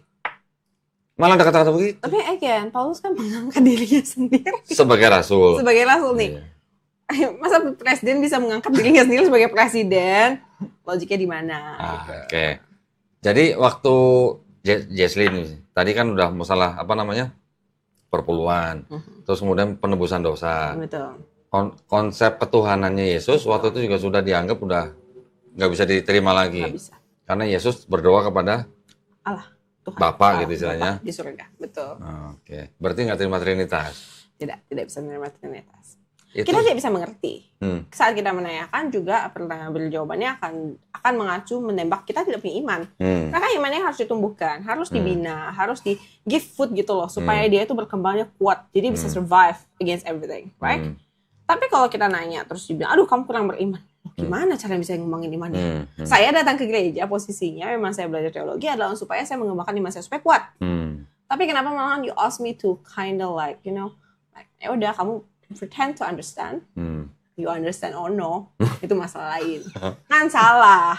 Pernah ikut kayak semacam sekolah teologi gitu pernah? Pernah, saya pernah sekolah. Di gereja? Di gereja, betul. Oh. Karena saya pemusik, jadi sampai mudah. level apa tuh? Saya yang 1 tahun hanya. Saya kan pendidikan kalau misalnya dia lewat 2 tahun tuh bisa jadi pendeta muda kan. Itu kan dari dari sinode gerejanya lah, bisa mengeluarkan kita jadi PDM untuk gereja-gereja dia. Nanti kalau kita sudah berpengalaman, kita bisa langsung naik ke PDT. Cukup mudah sebenarnya kalau bukan STH ya, kalau bukan STH-nya. Tapi ya begitu, pas awal-awalnya saya belajar teologi itu, kalau saya tanya atau apa, waduh, masuk ke ranah antikris. Saya langsung masukin ke ranah antikris, terus dimasukin. Misalnya saya tanya masalah Allah Bapa. Terus dijawab, ya sudah, mari kita baca Alkitab. Oke dong, fair, baca Alkitab. Doa dulu. Kan. Malahan jarang doa gitu. Terus? Kalau kita teologi biasanya kita baca Alkitab dong. Dibuka, tapi akhirnya nggak ada tulisan Allah Bapa nih. Yang saya tanya kan Allah Bapa. Berarti jelasin dong saya apa pengertian Allah Bapa. Tidak, yang dikatakan ini berkata. Bapak, saya nanya Allah Bapa. Jawab aja. Apa? Kalau mau kasih ayatnya berarti harus ada Allah Bapanya, penjelasan dong. Atau misalnya yang berkait dengan Allah Bapa. Allah Bapa itu seperti apa? Bagaimana cara kamu mengerti? Atau something yang mengacu kepada the description of Allah Bapa. Supaya kita mengerti. Kan kita yang membela pendeta-pendeta yang pintar dong. Kalau pendeta-pendetanya aja dibina ya dengan kamu nanya apa, jawab apa, jadi apa pendetanya? Nggak heran. Ya. Jadi gara-gara nanya dia nggak bisa jawab terus biasanya dikeluarin gitu nggak? Enggak, langsung dicabut sebagai antikris. Tapi kamu lanjut aja, nggak apa-apa kan. Tapi saya nggak mau lanjut. Saya cuma memenuhinya sebagai kriteria. Yang penting saya masih bisa main musik ke atas karena itu adalah salah satu persyaratannya. Karena saya udah musisi senior istilahnya. Ya. 3 tahun ateis ya berarti? Ateis. Tapi saya baru sadar pas akhir-akhirnya. Karena saya sering ke psikolog. Oh gitu? Ya, saya sering ke psikolog. Jadi it's like this. When you cannot pray, when you cannot believe in your God, kita kehilangan namanya peace-nya, kita hilang. There is gini, money and then pleasure and then fun and everything yang happy-happy di dunia ini tidak bisa mengcover our needs of heart. Kayak kebahagiaan and happiness and peace itu tidak bisa dapatkan. Kamu punya semuanya, tapi saat kamu pulang ke rumah itu you can't sleep, you can't eat, you can't do anything. Terus kamu merasa kayak hidup ini hampa. Barang itu perlu di-fulfill. Dulu, gimana saya walaupun tipis, itu kan masih menghold ya. At least there's something base for it. Nah, ketika saya tidak tidak bisa pray itu hilang. Jadi saya tuh jadi orang yang very successful in front of people, tapi for myself, I know I don't like this life at all. This life means nothing for me. Like empty gitu? Iya, like empty. Tapi empty-nya tuh yang empty yang benar-benar yang menyengsarakan kita. Bahkan yang kayak bilang, oh kamu kurang cinta atau apa, udah kita search nggak bisa kok memfulfill. It's a peace from ourselves. Peace with ourselves tuh hilang. Karena itu emang for me it harusnya datang dari religion. Our religion harusnya memfulfillnya. Karena dengan kita mempercayai sesuatu yang higher than us, kita tuh tidak merasa semua berlian kita pikul sendiri, berat. Berat dan sakit itu kita pikul semuanya sendiri kan. Nah, that's when pas akhir-akhirnya saya baru ngerasa, saya tuh sering banget ke psikolog hanya untuk menenangkan diri, hanya untuk tidur. Oh ya? Just for sleep loh. Kenapa nggak beli antimo? Salah ya? Gak bisa, kita tetap harus talk our heart out. Yeah. Habis kita pulang dari psikolog, minggu depan, aduh. Begitu lagi. Sampai saya langganan gitu loh. Itu setelah nggak ke gereja? Setelah tidak ke gereja. Jadi saya coba, I try so hard to pray. Tapi nggak bisa, kita nggak ada faith itu ya. We can lie to everyone except ourselves. Karena kita ngerti. We're lying gitu loh. Otak kita tuh it's not very easy untuk dimanipulate. Nah, jadi kayak orang nggak jujur sama diri sendiri ya? Iya, nggak jujur sama diri sendiri sakit, menyakitkan. Pada akhirnya kita sendiri yang sakit. Nobody else know. Semua orang mah don't really care. Oke, berapa tahun tadi? 3 tahun nggak gereja. 3 tahun. Terus 2019 tuh, sampai 2019. Tadi? Mulai dari 2019 sekitar akhir-akhirannya. Yang terakhirnya saya pergi ke Natal terakhir, yang itu juga kita kena COVID kan, di 2019, 2020, 21, 22, nggak gereja tuh? Udah nggak gereja. Online atau nggak online? Awal-awal saya coba ya 3 minggu sekali online, 3 bulan sekali online. Gue yakin. Atau seberapa bulan sekali online. Tapi online-nya juga gini, ini saya tuh udah malas. Jadi kok online kan ada penyembahan, ada musik, ada apa kan, terus ada khotbah kan, bisa ada perpuluhan persembahan dan lain-lainnya kan. Udah langsung aja ke khotbahnya apa, ada khotbahnya aja itu nontonin. Kalau emang nggak bisa masuk, aduh nggak ngerti ini, nggak bisa doa nih, udah kita skip dulu, skip aja. Itu kan bisa percepat nih kan, percepat langsung bagian doa. Ikutin doanya, coba diikutin. Coba belajar yang tetap, walaupun kita nggak bisa belajar, karena prinsip kita tidak bisa kamu, kalau kamu jiplak bisa jadi. Nah, kita cobain tuh itu loh, supaya bisa merecover kan, gagal juga nggak bisa. Jadi akhirnya udahlah stop aja lah dibanding pretend nggak ada gunanya, ya udah stop aja. Jadi selama COVID juga udah akhirnya nggak aktif di gereja. Tidak ke gereja. Terus akhirnya gimana? Akhirnya in the 2023 ini kan 2023 yang kan harusnya Natal ya. Setiap Natal tuh biasanya kita masih setor muka. Yang nggak apa-apa dong. Kapal selam. Ya, nggak apa-apa. Kan banyak kan. Tapi yang penting kan pergi. Terus? Karena itu tuh udah the very minimum limit ya. Paling nggak kamu ditebus setahun sekali lah. Masa nggak ditebus sekali? Kamu udah dikasih semua yang free. Terus kamu nggak mau ditebus lagi, nggak mau datang, kamu mau jadi apa? Kebangetan gitu. amat gitu iya, ya. Kan? Masih ada Paskah sama Natal gitu ya. Paskah enggak? Paskah sih enggak sih, kita sih Natal aja. Kita Natal. Terus? Yang penting kita setor. Tapi di Natal tuh yang paling destructive because I already feel like church is too many untrue things inside, ajar-ajar we cannot understand, and you keep lying to yourself hanya untuk menyetor muka. You trust in penebusan yang you don't actually know, and you don't actually trust do. Jadi kan banyak actually kita hanya meyakinkan diri kita sendiri. Jadi kayak orang pretend gitu ya? Iya, pretend. We keep pretending. In the point dimana kita capek pretend. Ya sudahlah, ngapain pretend lagi? Mungkin nggak ada cowok kali di gereja waktu itu. Banyak malahan. Nah itu makanya. Kalau ke gereja malah kita bisa betul cowok tau.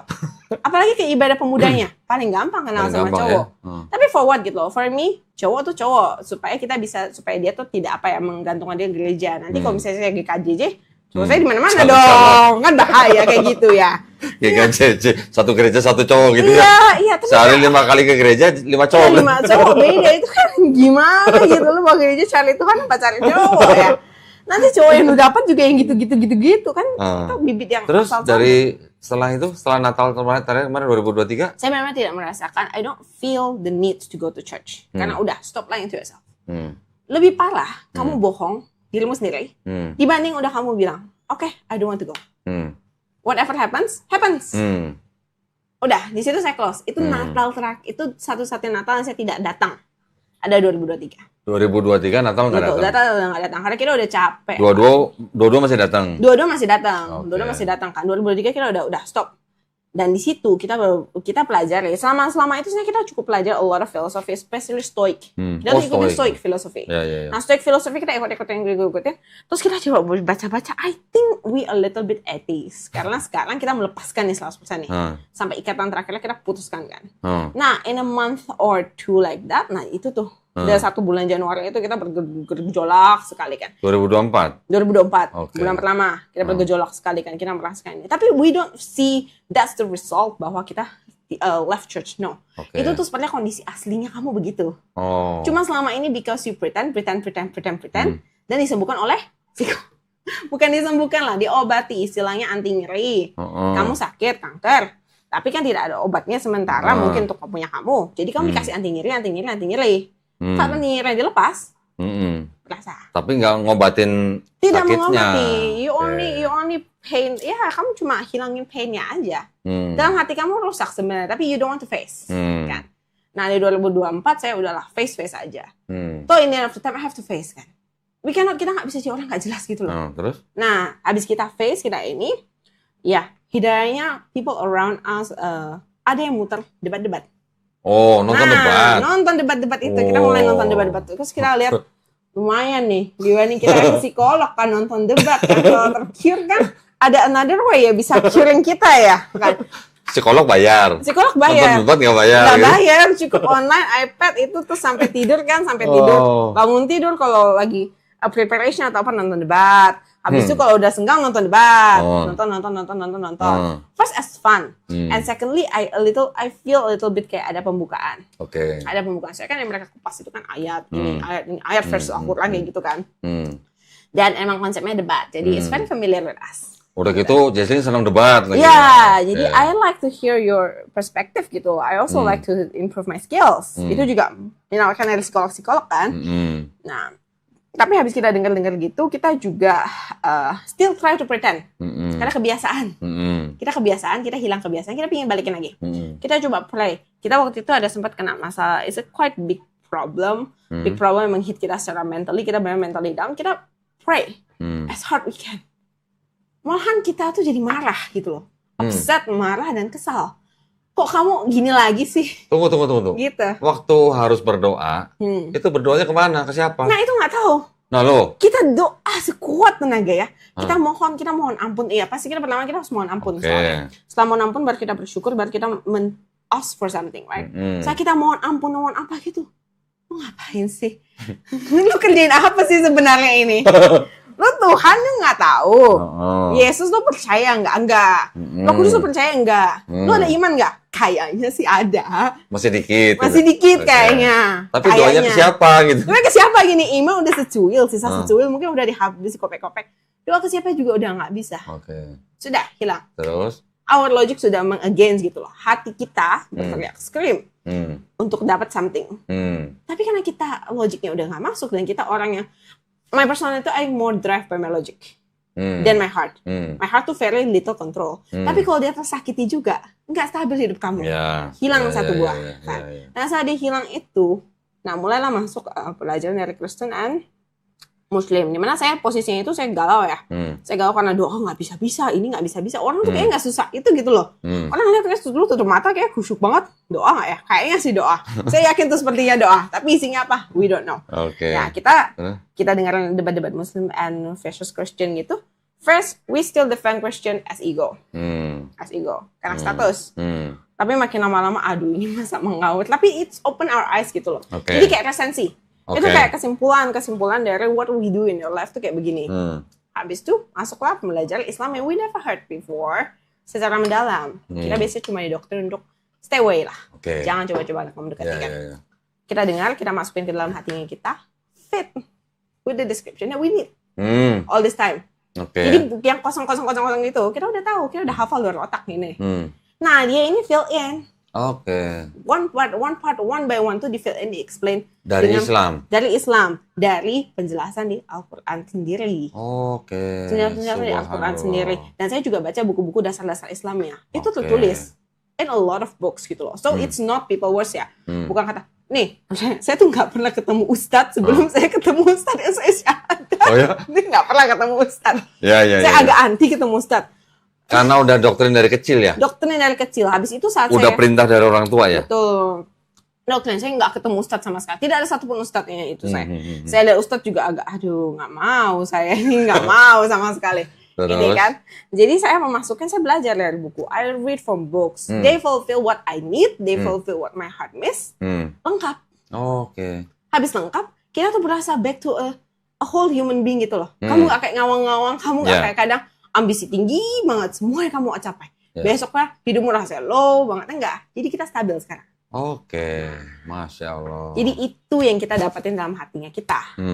Jadi salah satu penyebab Jesslyn sampai akhirnya masuk Islam karena awalnya nonton debat. Ya, awal nonton debat. Ada temen nih ya. Iya.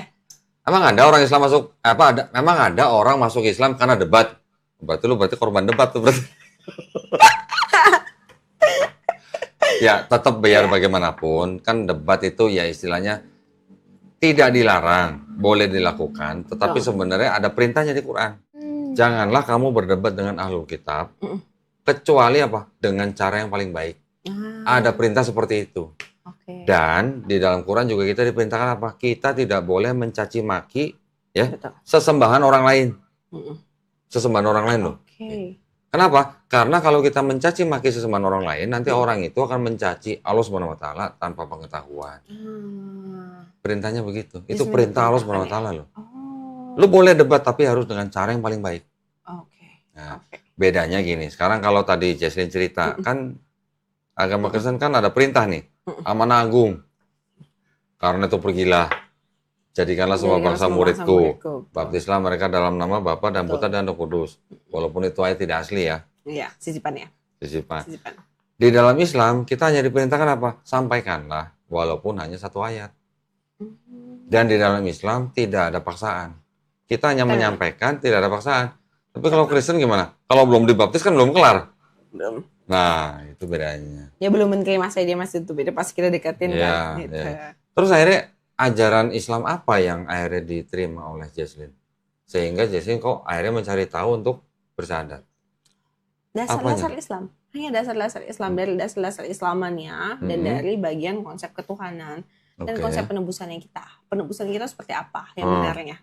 Jadi konsep kepada dunia akhiratnya kita, karena sebenarnya yang kita jaga pertama kan psikologisnya kita akan terpenuhi jika kita tahu Tuhannya betul, benar. Jika kita tahu cara berdoa yang benar, supaya sesusah-susahnya pun kita, hati manusia ini kan berubah ya, susah, mood kita juga berubah. Nah, tapi dengan ada cara tata yang sangat tepat nih, sama, dan semuanya sama, dan tidak harus disikluskan, oh kamu harus pergi ke suatu tempat baru kamu bisa menyembah Tuhan.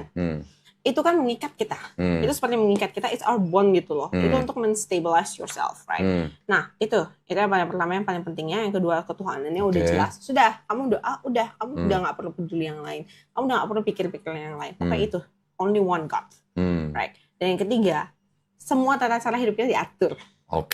Di Al-Quran. Nah, yang keempat, penebusan kita jelas. Kamu dosa, saya dosa. Kita bisa mohon ampun. Bukan berarti Tuhan wajib mengampuni kita tanpa ada penebusan dari diri kita. Jadi penebusannya bukan dari Tuhan. Kita tuh memohon. Memohon ampun tuh artinya emang you beg for it. You beg, Allah Maha Pengasih, akan diterima. Tapi apakah akan dihapuskan? Tidak. Itu tergantung apakah kamu ingin melakukan timbangannya. You want to do the scales or not. Same like you make mistakes with people lah. Cara menebusnya kan kamu juga harus repair what you can do gitu loh, to mend this relationship. Nah itu yang menjaga saya supaya later I don't become a very bad person because I see a potential of myself itu untuk menjadi the best version in the bad way. Paham. Jadi maksudnya gini, berarti Jesslyn akhirnya bisa membandingkan konsep keselamatan. Yang satu mau berbuat apa aja dia sudah ditebus dosanya. Yang satu, you tanggung jawab atas perbuatan lu sendiri nih. Tapi yang kelihatan lebih logis kemana kan pasti yang know yourself dong. Berarti akhirnya Jesslyn mengambil kesimpulan bahwa yang di dalam konsep keselamatan dalam Islam lebih logis. Iya, lebih logis, bagus dong. Kayak gitu, itu juga it going to keep us supaya kita itu not take things for granted gitu loh. When things given to us very easily, kita akan selalu ya udahlah. Justru tadi saya mau nanya, kalau yang konsep udah ditebus dosanya, percaya Yesus sebagai Tuhan dan Juru Selamat, saya mau nanya, Hitler kira-kira masuk surga masuk neraka? Surga lah kalau misalnya dia berdoa pada Yesus. Dia percaya Yesus sebagai Tuhan dan Juru Selamat, tapi dia membunuh 6 juta orang Yahudi. Tapi dia percaya. Kira-kira masuk surga masuk neraka. Nah, suruh kita berpikir aja otak logikanya, gitu kan? Iya. Kan harusnya juga everyone tuh don't take the very easy way. Semua barang yang very easy way itu tuh biasa ada tanda tanya. Barang yang sudah dapat tanggung jawab jelasnya, udah itu doang. Itu aja kamu penuhi. Oke, terus akhirnya setelah memperoleh dasar-dasar Islam, apa yang Jesslyn pikirin waktu itu? Ya, selama kepikiran ini gitu mau masuk Islam gitu? Kepikiran. Waktu itu udah kepikiran? Saya cari mualaf center. Ketemulah mualaf center nasional Hagia Sophia. Hagia Sophia, betul. Karena lewat saya siapa? Nyarinya di mana? Di Google? Di Google. Saya ketik tiba-tiba mualaf center. Saya lihat namanya mualaf center Tangerang. Ada nomornya. Udah saya hubungi aja. Saya langsung bilang, saya pingin mualaf. Terus habis itu saya dikasih data panjang-panjang itu. Suruh isi nama dan segala-galanya. Ya udah saya isi. Terus saya biarin aja. Saya mikir, yang penting saya udah daftar. Yang penting saya udah niat. Saya udah mencari itu kan. Karena kita tuh pasti ada merasa malu. Kayak, we don't know how to. Tapi saya ada disaranin. Kayak, kenapa kamu gak ustadz lokal aja? Saya bilang, no. Enggak, saya gak mau yang sembarangan. Saya udah coba jalannya sembarangan. Takutnya ada misinterpretasi. Karena saya dari Kristen. Dan saya juga takut ada juga dokter-dokter. Maksudnya saya kan gak tahu Islam tak kuat ya. Tiba-tiba saya jalan masuk masjid. Itu kan saya agak takut ya, agak serem ya. Ini apa yang mesti dilepas, apa yang mesti dicuci, apa yang mesti dikuduskan kan. Atau baju saya yang mana yang gak ketutup, yang mana gak. Itu kan saya takut, saya serem. Jadi saya mau ke senternya yang khusus itu. So I search. And emang hidayah Allah tuh dimudah. Yang pertama harusnya jauh dari rumah saya tuh. Mualaf Center Hagia Sophia itu cukup jauh. Kalau misalnya dia berdasarkan Google ya, itu 1,5 jam gitu. Di Tangerang. Tapi jauh banget dari rumah. Itu yang Hagia Sophia kan? Iya. Itu rumahnya kakak perempuannya Bu Etika ya? Oh ya? Iya, betul. Oh, nah itu. Terus? Tapi kan jauh. Terus manusia kita males, repot kan. Jujur, repot. Macet lagi. Iya macet, repot datang ke situ nggak tahu ada ojek apa-apa. lagi. Iya terus saya nggak bisa baca bahasa Arab kan, aduh kalau dia suruh tadi baca bahasa Arab gimana ini? Ini kan pusing kan. Tapi sampai one day pas Ustadz Ipung dengan Ustadz Kainama datang tiba-tiba ke Ciledug ya ketemu Ustadz Kainama. Ketemu. Kok nggak ada videonya?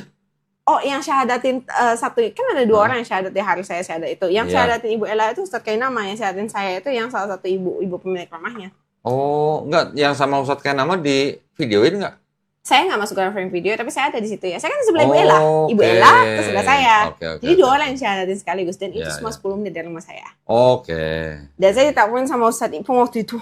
Saya juga nggak tahu namanya Ustadz Ipung sebenarnya. Saya cuma tahu pokoknya Ayah Sofia aja. Ini ditelepon Ayah Sofia tiba-tiba. Dari mana? Ngejeng, dibilang, mau syahadat hari ini nggak? Saya masih nanya, kegiatan syahadat tuh apa ya emangnya? Kegiatannya mau diapain? Ada acara apa? A, B, C, D, E, F, G. Dia bilang, syahadat mbak, untuk convert, untuk muslim like that. Saya masih mikir-mikir kayak, aduh, males, capek. Tapi kalau nggak dikerjain, kita nggak akan kerjain. Kita akan pending. Saya tahu saya belum bisa nih ngerti apa. Tapi saya mikir, ini kan masih mualaf center. The least, saya bisa nanya. Iya dong. Dia bisa nanya, terus bisa ada dalilnya gitu loh. Saya kalau mau datang, saya nggak mau juga datang terlalu empty kan. Agak malu juga kita datang empty nggak tahu apa-apa kan. Iya, tapi yang penting tuh claim dulu. Karena kalau misalnya kamu udah claim, kamu udah keikat, kamu tuh akan ada responsibility. Saya ingin menumbuhkan tentang responsibility itu. Responsibility itu harus dibangun fondasinya mesti kuat. Karena as usual lah, mualaf itu kan apa ya? When I already study it right, mualaf itu udah kita kembali ke jalan yang benar. Kita kembali ke rumah. Bukan di betray ya, bukan sesuai doktrin yang ini kita betray. Kita nggak betray. We still believe Jesus as Nabi. Betul. Kita percaya selamanya ajaran Yesus itu baik. Itu tidak bisa sangka. Tapi tidak mencukupi untuk menjadi Tuhan. Tidak cukup. Tuhan itu emang Tuhan. Sudah. Tidak usah dicampur-campuri. Dan memang tidak boleh campur-campuri. Kita tuh ciptaannya gitu loh. Jangan kita coba-coba campur-campuri. Saya sudah mengerti konsep itu dengan benar. Saya sudah ini benar. Saya mau ikat dulu nih. Karena nanti ketika saya back to the right way, as usual, iblis bakal ngintai. Terus dengan with my former profession and my former life, my background, everything, biasanya yang ganggu kita akan iblis yang lebih high level. Ya. Keren loh pemikirannya. High level. Karena kalau masuk yang kecil-kecil kalah. Iblis itu pasti powerful. Pasti juga iblis itu tuh made from fire kan. Sesuai diajarkan dengan ajaran Islam. Di Kristen nggak jelasin iblis itu apa. Tapi kan iblis berjasa tadi dia bilang. Iya sih. Itu parah. Sampai batuk. Itu parah sih. Dulu gak kepikiran ya? Gak kepikiran. Tapi benar itu gak kepikiran loh. But it's a good idea, good to know. It's an information gitu. Terus? Jadi iblis yang akan menyerang kita akan iblis yang sangat tinggi. Ketika kamu belum lock in, dia akan berusaha sekuat tenaga untuk push you back, right? Ketika kamu sudah lock in, kamu sudah ikatan janji nih. At least you can pray. You have God. The least, kamu punya iman. Saat kamu ada masalah atau apa, kamu bisa menghadap ke Tuhan. Iya, betul. Itu, kamu bisa menghadap ke Tuhan dulu. Betul. Sisa-sisanya itu bisa dipelajari. You're a clever person, right? You can study it yourself, gitu. Supaya saat when the iblis kan pasti search for momentum saat kamu lemah atau apa, serang kamu sudah siap. Kamu sudah siap secara mentally and physically. Dan emang itu hidup yang harusnya kita jalani. Hidup yang benar memang cukup berat. Tapi dengan berat lah itulah baru kita bisa jalani yang tadi akhirat akan mudah untuk dipertanggungjawabkan. Jadi itu. Terus akhirnya setelah bersyahadat, gimana? Ngasih tahu orang tua, kakak-kakak? Saya kasih tahu kakak dulu. Saya kasih tahu kakak. Kakak tinggal di Jakarta juga? Kakak tinggal di Jakarta. Saya dengan Pontianak juga udah beritahu kan. Tapi kalau untuk lingkungan sekitar saya dulu, saya belum beritahunya. Nah, setelah lingkungan sekitar saya beritahu ya seperti biasa lah. Sudah terlihat. Ada yang menolak? Sampai menolak, saya cukup bersyukur ya posisi saya itu masih quite strong supaya kalau kalian tolak itu akan menyusahkan diri kalian sendiri. Oh ya saya tahu. Menyusahkan diri kalian sendiri. Saya tahu. Jadi it's fine kalau kalian mau tolak juga nggak apa-apa. Cleaning my circle kan, it's fine, it's better. Saya juga percaya tanpa Tuhan saya waktu itu saya kuat apalagi ada Tuhan. Waduh. Yakin dong, yakin dong. Asik. Tanpa Tuhan kekuatan sendiri saya sampai segini apalagi dengan Tuhan. Mama udah tahu.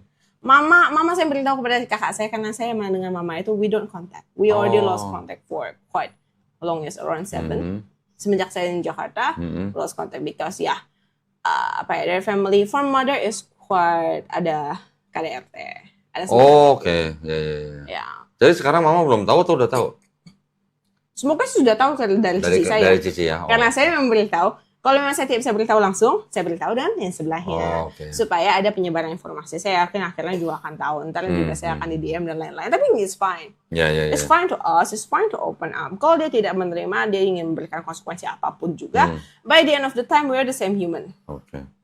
Dan salah satu nih ya, ini adalah poin penting. Kadang-kadang orang mau berpindah agama tuh masih nggak ngertinya tuh gini. Setiap warga negara Indonesia itu dijamin haknya secara penuh oleh negara untuk memilih dan menjalankan agama dan keyakinannya masing-masing. Betul. Undang-Undang Dasar 1945 Sudah melindungi kita pasal untuk hal itu. 29. Betul. Jadi tidak ada orang tua bisa melarang anaknya untuk Tidak pindah bisa. agama. Paling mereka hanya bisa mengatakannya kata-kata seperti itu. Saya juga mengatakan kepada orang tua Muslim yang anaknya mau murtad. Iya. Saya juga bilang begitu. Karena itu hak manusia. Hak Itu ya, masuk saya bilang, dalam hak. bukan saya berarti saya setuju dengan anak mereka mau murtad, bukan. Tetapi Tapi saya itu kembali memberikan pandangan kepada orang tuanya, jangan buru-buru berpikir untuk ini itu sebelum kita tahu hukumnya. Betul. Hukumnya kita harus tahu dulu nih. Kalau kita mau bicara dengan anak kita secara kekeluargaan, mengajarkan tentang Islam yang benar bagaimana, itu boleh. Iya. Tapi kita tidak boleh memaksa orang untuk tidak pindah agama, itu Tidak melarang undang-undang malah, Betul. melanggar undang-undang. Gitu. Betul. Hak asasi mereka sendiri itu adalah. Tetapi setiap mualaf yang bersyahadat di sini, saya selalu mengatakan begini.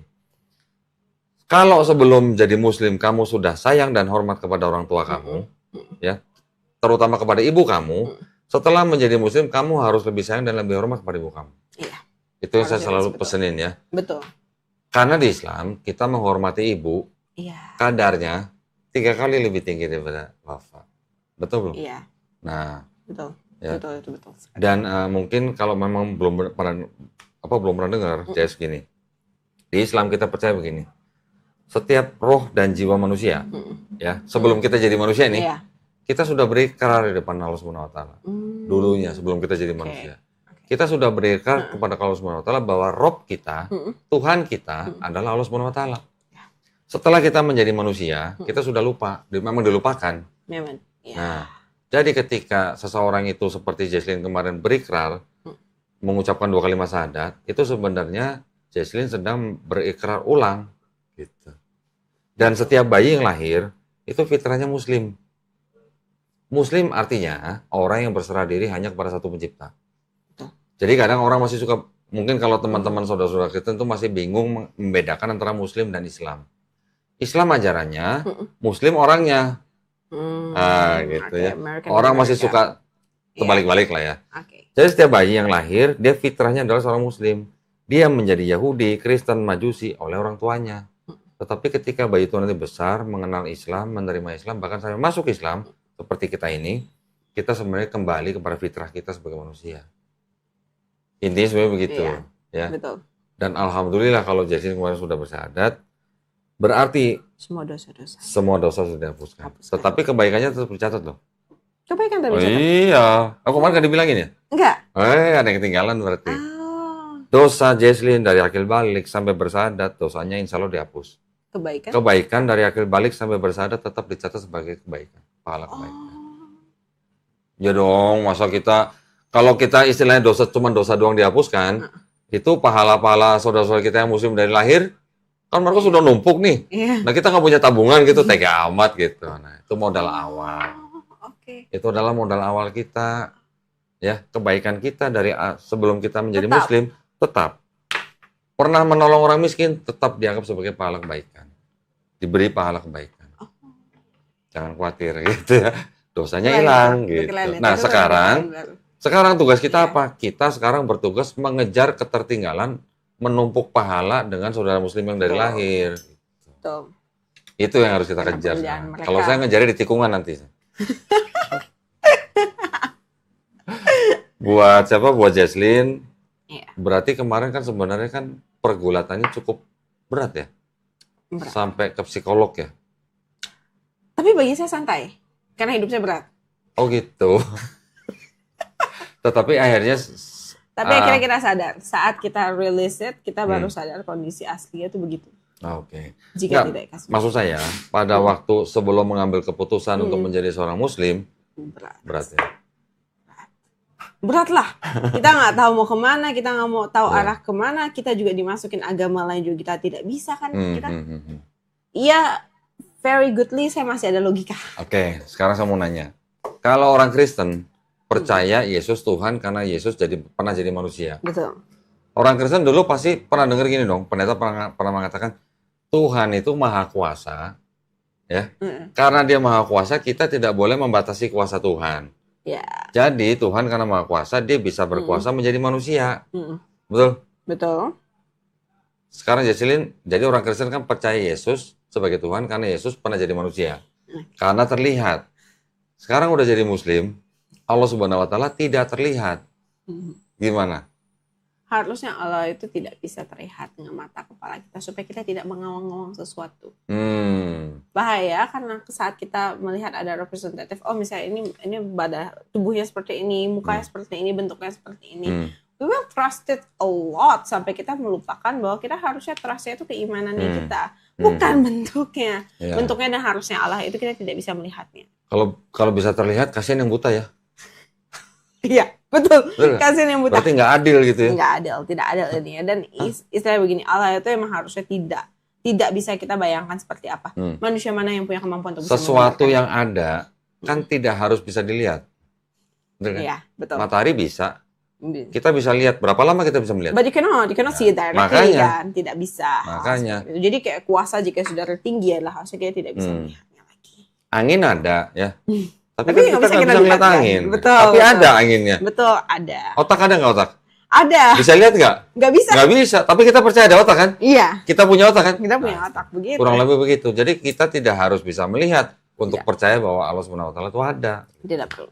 Dan kalau di Islam, Allah Subhanahu wa Ta'ala itu punya sifat mustahil. Which is? Contoh begini. Ini saya kembali lagi nih ke konsep Kristen. Kalau pendeta bilang Tuhan itu Maha Kuasa, maka dia bisa menjadi manusia. Betul. Kira-kira Tuhan bisa nggak jadi iblis?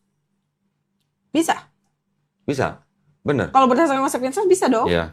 Sekarang Tuhan Maha benar apa Maha baik atau Maha jahat? Harusnya Maha baik. Semua baik. Harus Maha baik. Ada sifat jahat nggak? Harusnya tidak ada. Iblis? Jahat. Jadi bisa nggak yang Maha baik sekaligus pada saat yang sama juga menjadi jahat? Tidak bisa. Tidak bisa. Tidak bisa. Itulah Tuhan tidak bisa menjadi iblis. Betul. Kalau Tuhan tidak bisa menjadi iblis, sama juga Tuhan juga tidak akan bisa menjadi manusia. Kenapa? Betul. Karena manusia kan tidak maha suci. Tidak. Kita Ya kan kan? berdosa. Tidak maha benar. Nah, Betul. itu maksudnya. Kalau mau membatasi, justru kalau kita mempercayai Tuhan yang Maha Kuasa itu bisa jadi manusia, kita justru merendahkan Tuhan. Betul. Karena Tuhan itu tidak sebatas itu, tidak bisa kita lihat atau apapun. Kita bahkan tidak bisa membayangkan seperti apa. Itulah kenapa dalam agama itu sebenarnya yang paling utama adalah keimanan. Karena iman satu-satu yang paling bisa kita berikan. Itu adalah persembahan kita yang paling suci yang harusnya kita berikan kepada Allah. Betul. Masya Allah. Mudah-mudahan Jesslyn cepat jadi ustazah ya. Amin. Amin. Orang pintar bahasa itu biasanya lebih lebih cocok buat jadi ustazah. Because maybe we have the feel of the language. It's like this. Kalau kita membaca suatu language dalam bahasa aslinya itu, ada beberapa hal istilahnya kita tidak bisa terjemahkan kepada orang lain. Kita terjemahkan itu hanya untuk membantu kalian untuk bisa berkomunikasi. Supaya kalian bisa membaca. Palingnya kalian tuh oh aku yang ngomongin mas saya loh. Tapi ya lo apa gitu loh. Or I'm talking about earth. Nah, ini nih earth yang gue ngomongin. Tapi kita akan nggak bahas sampai the component of the earth sama semuanya kan kita kemungkinan tidak. Karena itu the feel of the language.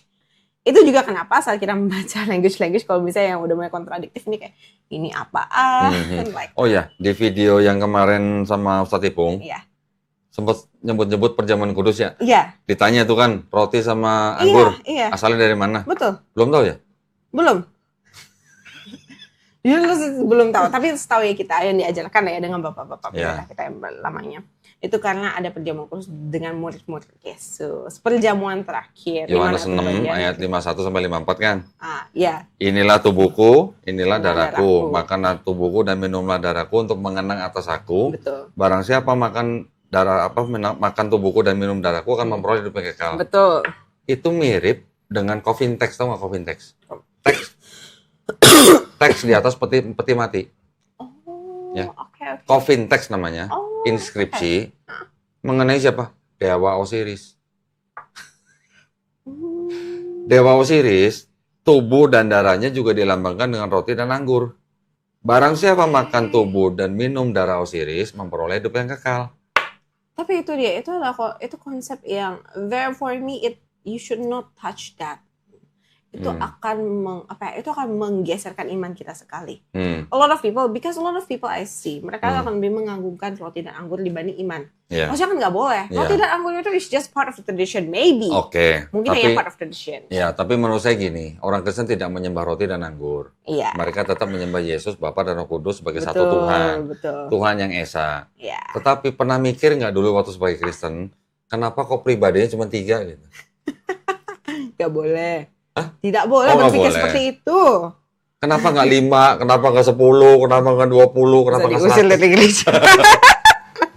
Pernah dengar Aristoteles kan? Yes. Dia bilang apa? Menurut perkataan orang-orang Pitagoras, alam dunia ini memang dibatasi dengan 3. Awal, tengah, akhir. Okay. Pitagoras. Maka itu kami gunakan untuk menyembah dewa-dewa kami. Pernah dengar ya? Not yet. Tapi it's a very similar concept with Trinity betul, ya? Betul. Coba baca buka nih. Di Matius 27. Nih ya. Ini ada contoh lagi nih. Matius 27. Ini jadi kepanjang dikit nggak apa-apa ya? Udah di booking masalah. Udah di booking untuk agak panjang durasinya maksudnya. Matius 27 tentang apa nih? 51. Oke. Matius 27 ayat ke-51. Dan lihatlah tabir bait suci terbelah 2 dari atas sampai ke bawah. Dan terjadilah gempa bumi dan bukit-bukit batu terbelah. Dan kuburan-kuburan terbuka dan banyak orang kudus yang telah meninggal bangkit. Dan sesudah kebangkitan Yesus, mereka pun keluar dari kubur lalu masuk ke kota kudus dan menampakkan diri kepada banyak orang. Orang mati. Orang kudus kan? Bangkit dari kubur, masuk kota, ketemu banyak orang. Kira-kira kalau ada 1 aja, ini kan gak usah banyak nih, ini kan banyak nih. Orang udah mati, bangkit dari kubur, namanya apa? Zombie. Kira-kira heboh nggak? Heboh lah. Tapi, diusir. Masuk kota lagi kan? Iya, diusir. Apakah pasti bentuknya cuma tulang belulang, atau masih ada dagingnya, atau masih pakai baju? Kan, kita nggak tahu ya, ini kan cerita kan. Betul. Tetapi yang cerita ini cuman Matius. Ya, Markus nggak pernah cerita, Lukas nggak pernah cerita, Yohanes nggak pernah cerita, Paulus nggak pernah cerita. Gimana kira-kira? Petrus nggak pernah cerita, Yohanes nggak pernah cerita. Ini masuk akal. Ini ternyata mirip dengan festival Antesteria di Yunani kuno. Festival untuk memperingati orang yang sudah mati, bangkit dari kubur, masuk dalam kota. Pertanyaannya, yang sudah bangkit, akhirnya mati lagi apa enggak tuh? Harusnya mati lagi dong. Ya memang nggak diceritain ya. Nggak diceritain, tapi harusnya mati lagi. Berarti keluarganya hidup dengan mayat gitu? Nggak boleh. Lah, kan apa nih? Menampakkan diri kepada banyak orang. Tapi begitu, nggak bisa ya meninggal. Maksudnya adalah ini ada kemiripan dengan cerita-cerita pagan. Apakah kebetulan ini ngadopsi dari pagan? Tidak dong, karena ini kan disusun. Cuma nanya nih. Iya. Terus tadi yang 3 pribadi. Iya. Orang Pitagoras bilang gini kan. Sekarang di Sumeria, Babilonia, Persia, India, Mesir, Eropa, bahkan sampai Eropa Utara, semua ini menyembah Tuhan yang triad. Triun. Ya, kalau pernah dengar ya. Jadi Tuhan yang 3 tapi satu tapi 3. Betul.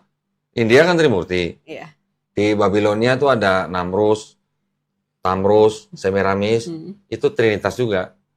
Bahkan itu trinitas pertama kali di dunia sebelum ada Kristen. Dia bisa dibuktikan? Bisa. Silakan cek buku-buku. Namrus, Tamrus, Semiramis. Oke, itu trinitas pertama tuh.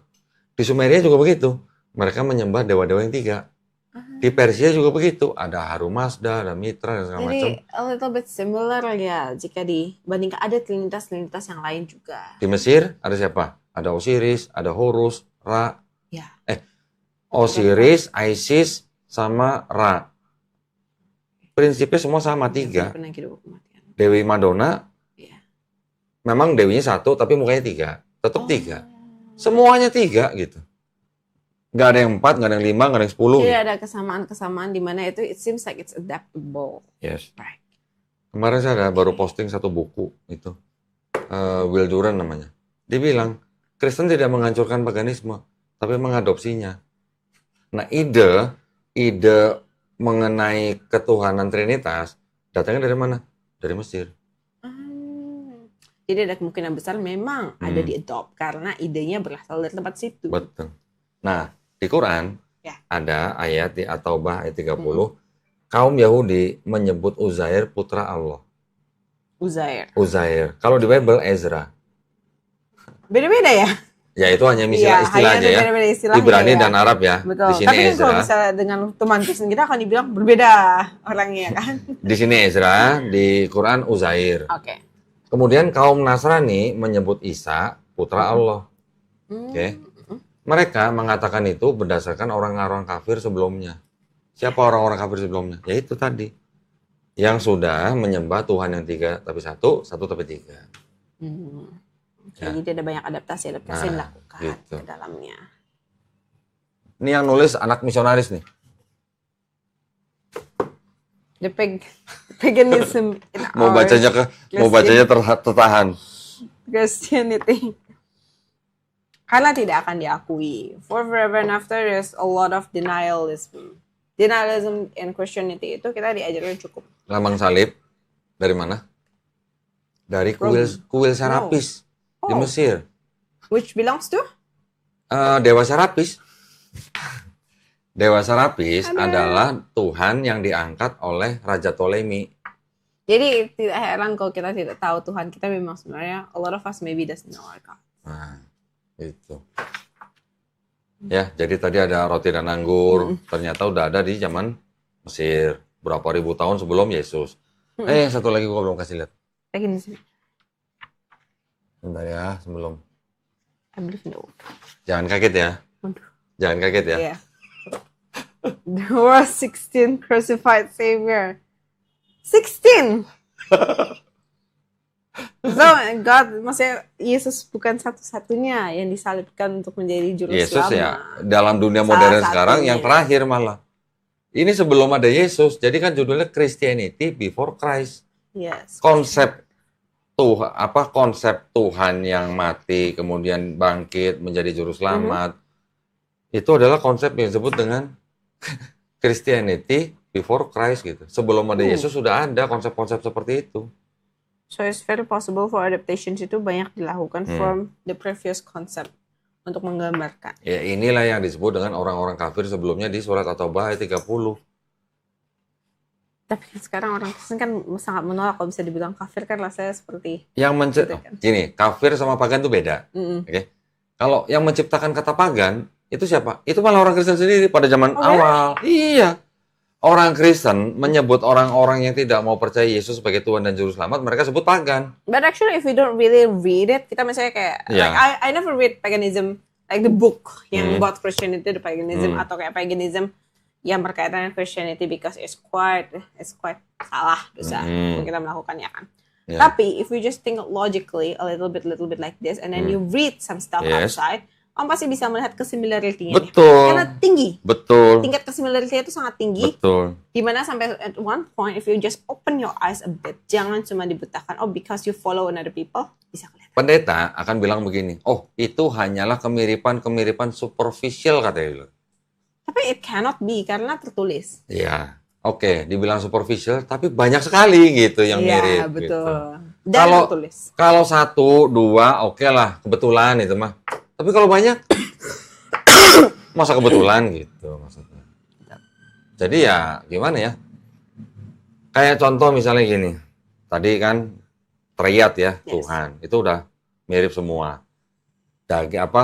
Roti dan anggur, pagan. Juga mirip pagan. Tadi mayat-mayat yang bangkit. So it's real, itu emang from pagan ya? Pagan.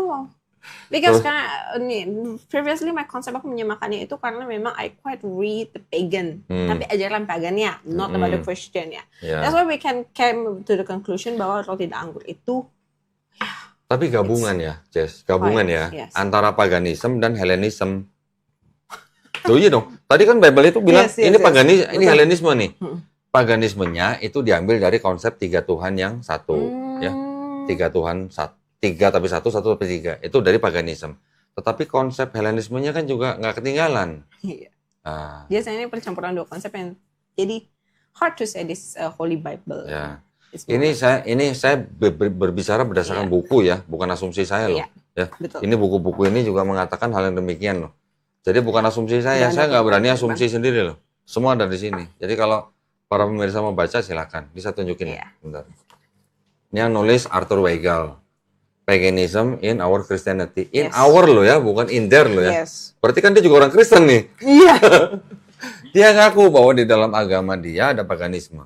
Karena only from the Christian itself kalian bisa mempelajarinya dalam. If you Ini want to admit. the world's 16 crucified saviors, Christianity before Christ, Casely Graves. Jadi sudah ada 16 juru selamat dunia yang disalib. Jadi kekristenan sebelum Kristus. Saya banyak ada buku-buku yang lain tentang ini ya. Wow. Ya oke Ini lah, masih dibaca ini ini. bahasanya mungkin agak panjang. Tetapi ya gitu. Oke.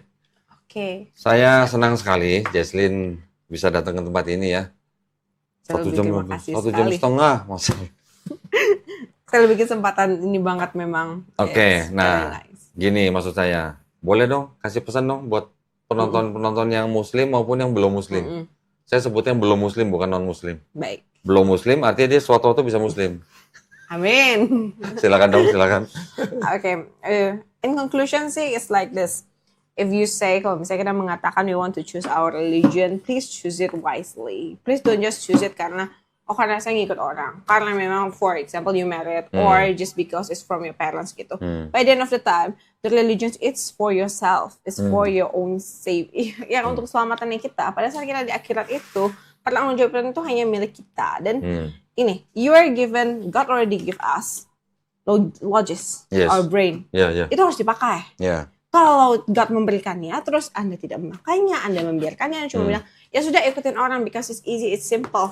Lebih baik tidak diberikan. Ya, betul. Dibanding disia-siakan. Betul. So when you already got that, habis itu tidak dipergunakan dengan baik untuk memilah-milah apa yang benar, apa yang tidak, untuk memverifikasi. To choose wisely lah. Our time is limited in this earth. Gitu loh. By the end of the time, kita harus melakukan pilihan terbaik untuk paling tidak mensecure our afterlife. We don't want. Kalau misalnya you don't really understand the concept of afterlife, fine. Untuk mensecure hidup kita di dunia ini cukup teratur. Karena like this, human without rule is animals, right? Correct. Dan kita itu cukup barbar jika kita tidak ada peraturan. Jadi kalau misalnya kita mengikuti agama di mana kita itu tidak dikontrol ya, tidak dikontrol dengan baik, kita akan liar, kita akan cukup wild, and that's dangerous for ourselves. Bukan untuk orang lain ya. Berbahaya untuk diri kita sendiri. Kita akan one day kita akan merasakan what is the price yang selama ini kita bayar. Jadi lebih baik sebelum kita melangkah, sebelum apa dibaca, diketahui dulu, supaya ada panduan-panduannya. Kalau ada danger, istilah lihat yang ada danger sign, supaya danger sign-nya bisa keluar gitu loh depan kita. Nah, that way you can hopefully you can do much more better life dan yang pastinya it's a much safer way untuk menjamin bahwa oke, kita sudah melakukan pilihan yang benar karena pilihan ini sudah kita pikirkan, sudah kita buktikan dan sudah kita analisis dengan sempurna. Buat para muslim? Kalau buat para muslim, Halo. ya you guys should be very grateful ya.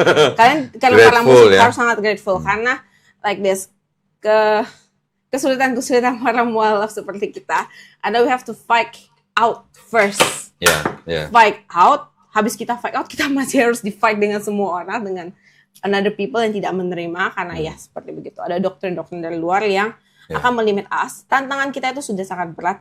For those sudah born in Muslim, you just need to do. Dah beres. Do consistently until the end of your life. Masya Allah. And done. Bentar lagi Ustazah nih. Masuk pesantren 3 bulan. Amin, semoga bisa ya. Asik, alhamdulillah. Dikasih minum nggak diminum Nih. coba? Oh, udah habis. Yang Saya suka pertama dikomplain sama penonton. Ya. Itu tamu nggak dikasih minum. Ini kasih minum nggak diminum-minum. Masya Allah, alhamdulillah. Ya pokoknya kita sama-sama mendoakan ya Jess ya. Ya. Mudah-mudahan kita semua istiqomah dan husnul khotimah. Sudah tahu artinya husnul khotimah? Belum. Mati dalam keadaan Islam. Nah, Itu yang paling penting harus- ya. Itu harus yang kita paling penting. bertanya. Setiap Walaupun berat. nabi-nabi memberi pesan kepada anak-anaknya selalu begitu. Janganlah kamu mati kecuali dalam keadaan Islam. Ya. Islam artinya berserah diri kepada satu pencipta. Benar. Muslim adalah orang yang berislam. Oke. Alhamdulillah, senang sekali. Ngobrolnya Terima seru kasih banget ya. banyak. Ngobrolnya seru banget kalau sama Jesslyn nih. Saya juga udah ngincer nih dari kemarin nih harus ketemu mualaf yang seperti ini nih ya. Insya Allah. Mudah-mudahan kita semua nanti bisa saling Insya Allah kita bertemu. kalau misalnya ada pertanyaan atau apa yang nggak jelas tentang Islam apa aja silakan tanya. Ya, Siap. ada Bu Etika juga. Nanti Siap. saya kenalin dengan teman-teman dari komunitas mualafah ya. Mualafah. Jadi ini mualafah cewek semua. Oh. Nanti ada. Oh, namanya mualafah. Yang lebih sipit dari Jaslin juga ada. Tenang aja. Biasa memang begitu ya. Kalau kita ngelihat orang Indonesia pakai hijab udah biasa. Tapi kalau ngeliat orang Cina pakai hijab, Waduh, itu kayak lain bener. lain kan, kayak harus lihat berkali-kali. Kita juga, kita pas ngaca pertama kali juga kita lihat ini siapa. Ngomong-ngomong tadi gue lupa nanya, di kantor gimana ngeliat pakai hijab gitu? Ada Kan masalah? ngeliat pakai hijab, mungkin mereka bermasalah hati ya, tapi kalau menunjukkan itu kan akan Tapi nggak ada yang berbahaya. ngomong. Mereka tidak bicara. Oke. Iya, ngomong-ngomong, sudah nikah belum sih? Belum. Lagi nyari nggak? Ya masa pencarian, tapi tidak mencari Buka lowongan kontak nggak? sih. Biasanya begini. Ini kalau gua podcast ya, Iya. itu biasanya kalau yang belum nikah banyak yang komen, kenalin dong, minta nomornya dong, minta IG-nya dong gitu. Nah, makanya harus ada pernyataan dari narasumber nih. Iya. Buka lowongan nggak gitu ya? Oke deh. Hah? Nggak buka lowongan ya? Ya, normal-normal saja. Oh, normal lah. saja ya. Normal-normal Alhamdulillah, mudah-mudahan nanti diberikan jodoh ya. saja. Amin. Oke, terima kasih banyak ya. Ya. Sekali lagi Jaslin, Terima kasih. mudah-mudahan barokah. Terima kasih Amin. banyak perhatiannya para pemirsa. Mudah-mudahan obrolan saya 1,5 jam lebih nih sama Jaslin ini bermanfaat ya buat para pemirsa. Betul. Dan juga buat para pemirsa yang ingin mendukung perjuangan dakwah kami, bisa mengirimkan ke BSI dengan nomor 111889988 atas nama YPM Atauhid Jakarta dan bisa mengkonfirmasi ke nomor handphone 0813 9883 7007. Barakallahu fikum, semoga partisipasi para pemirsa diterima Allah Subhanahu wa taala sebagai amal jariah ya. Amin ya rabbal alamin. Baik, akhir kata wabillahi taufiq wal hidayah. Wassalamualaikum warahmatullahi wabarakatuh. Kamsia ya, saya ya.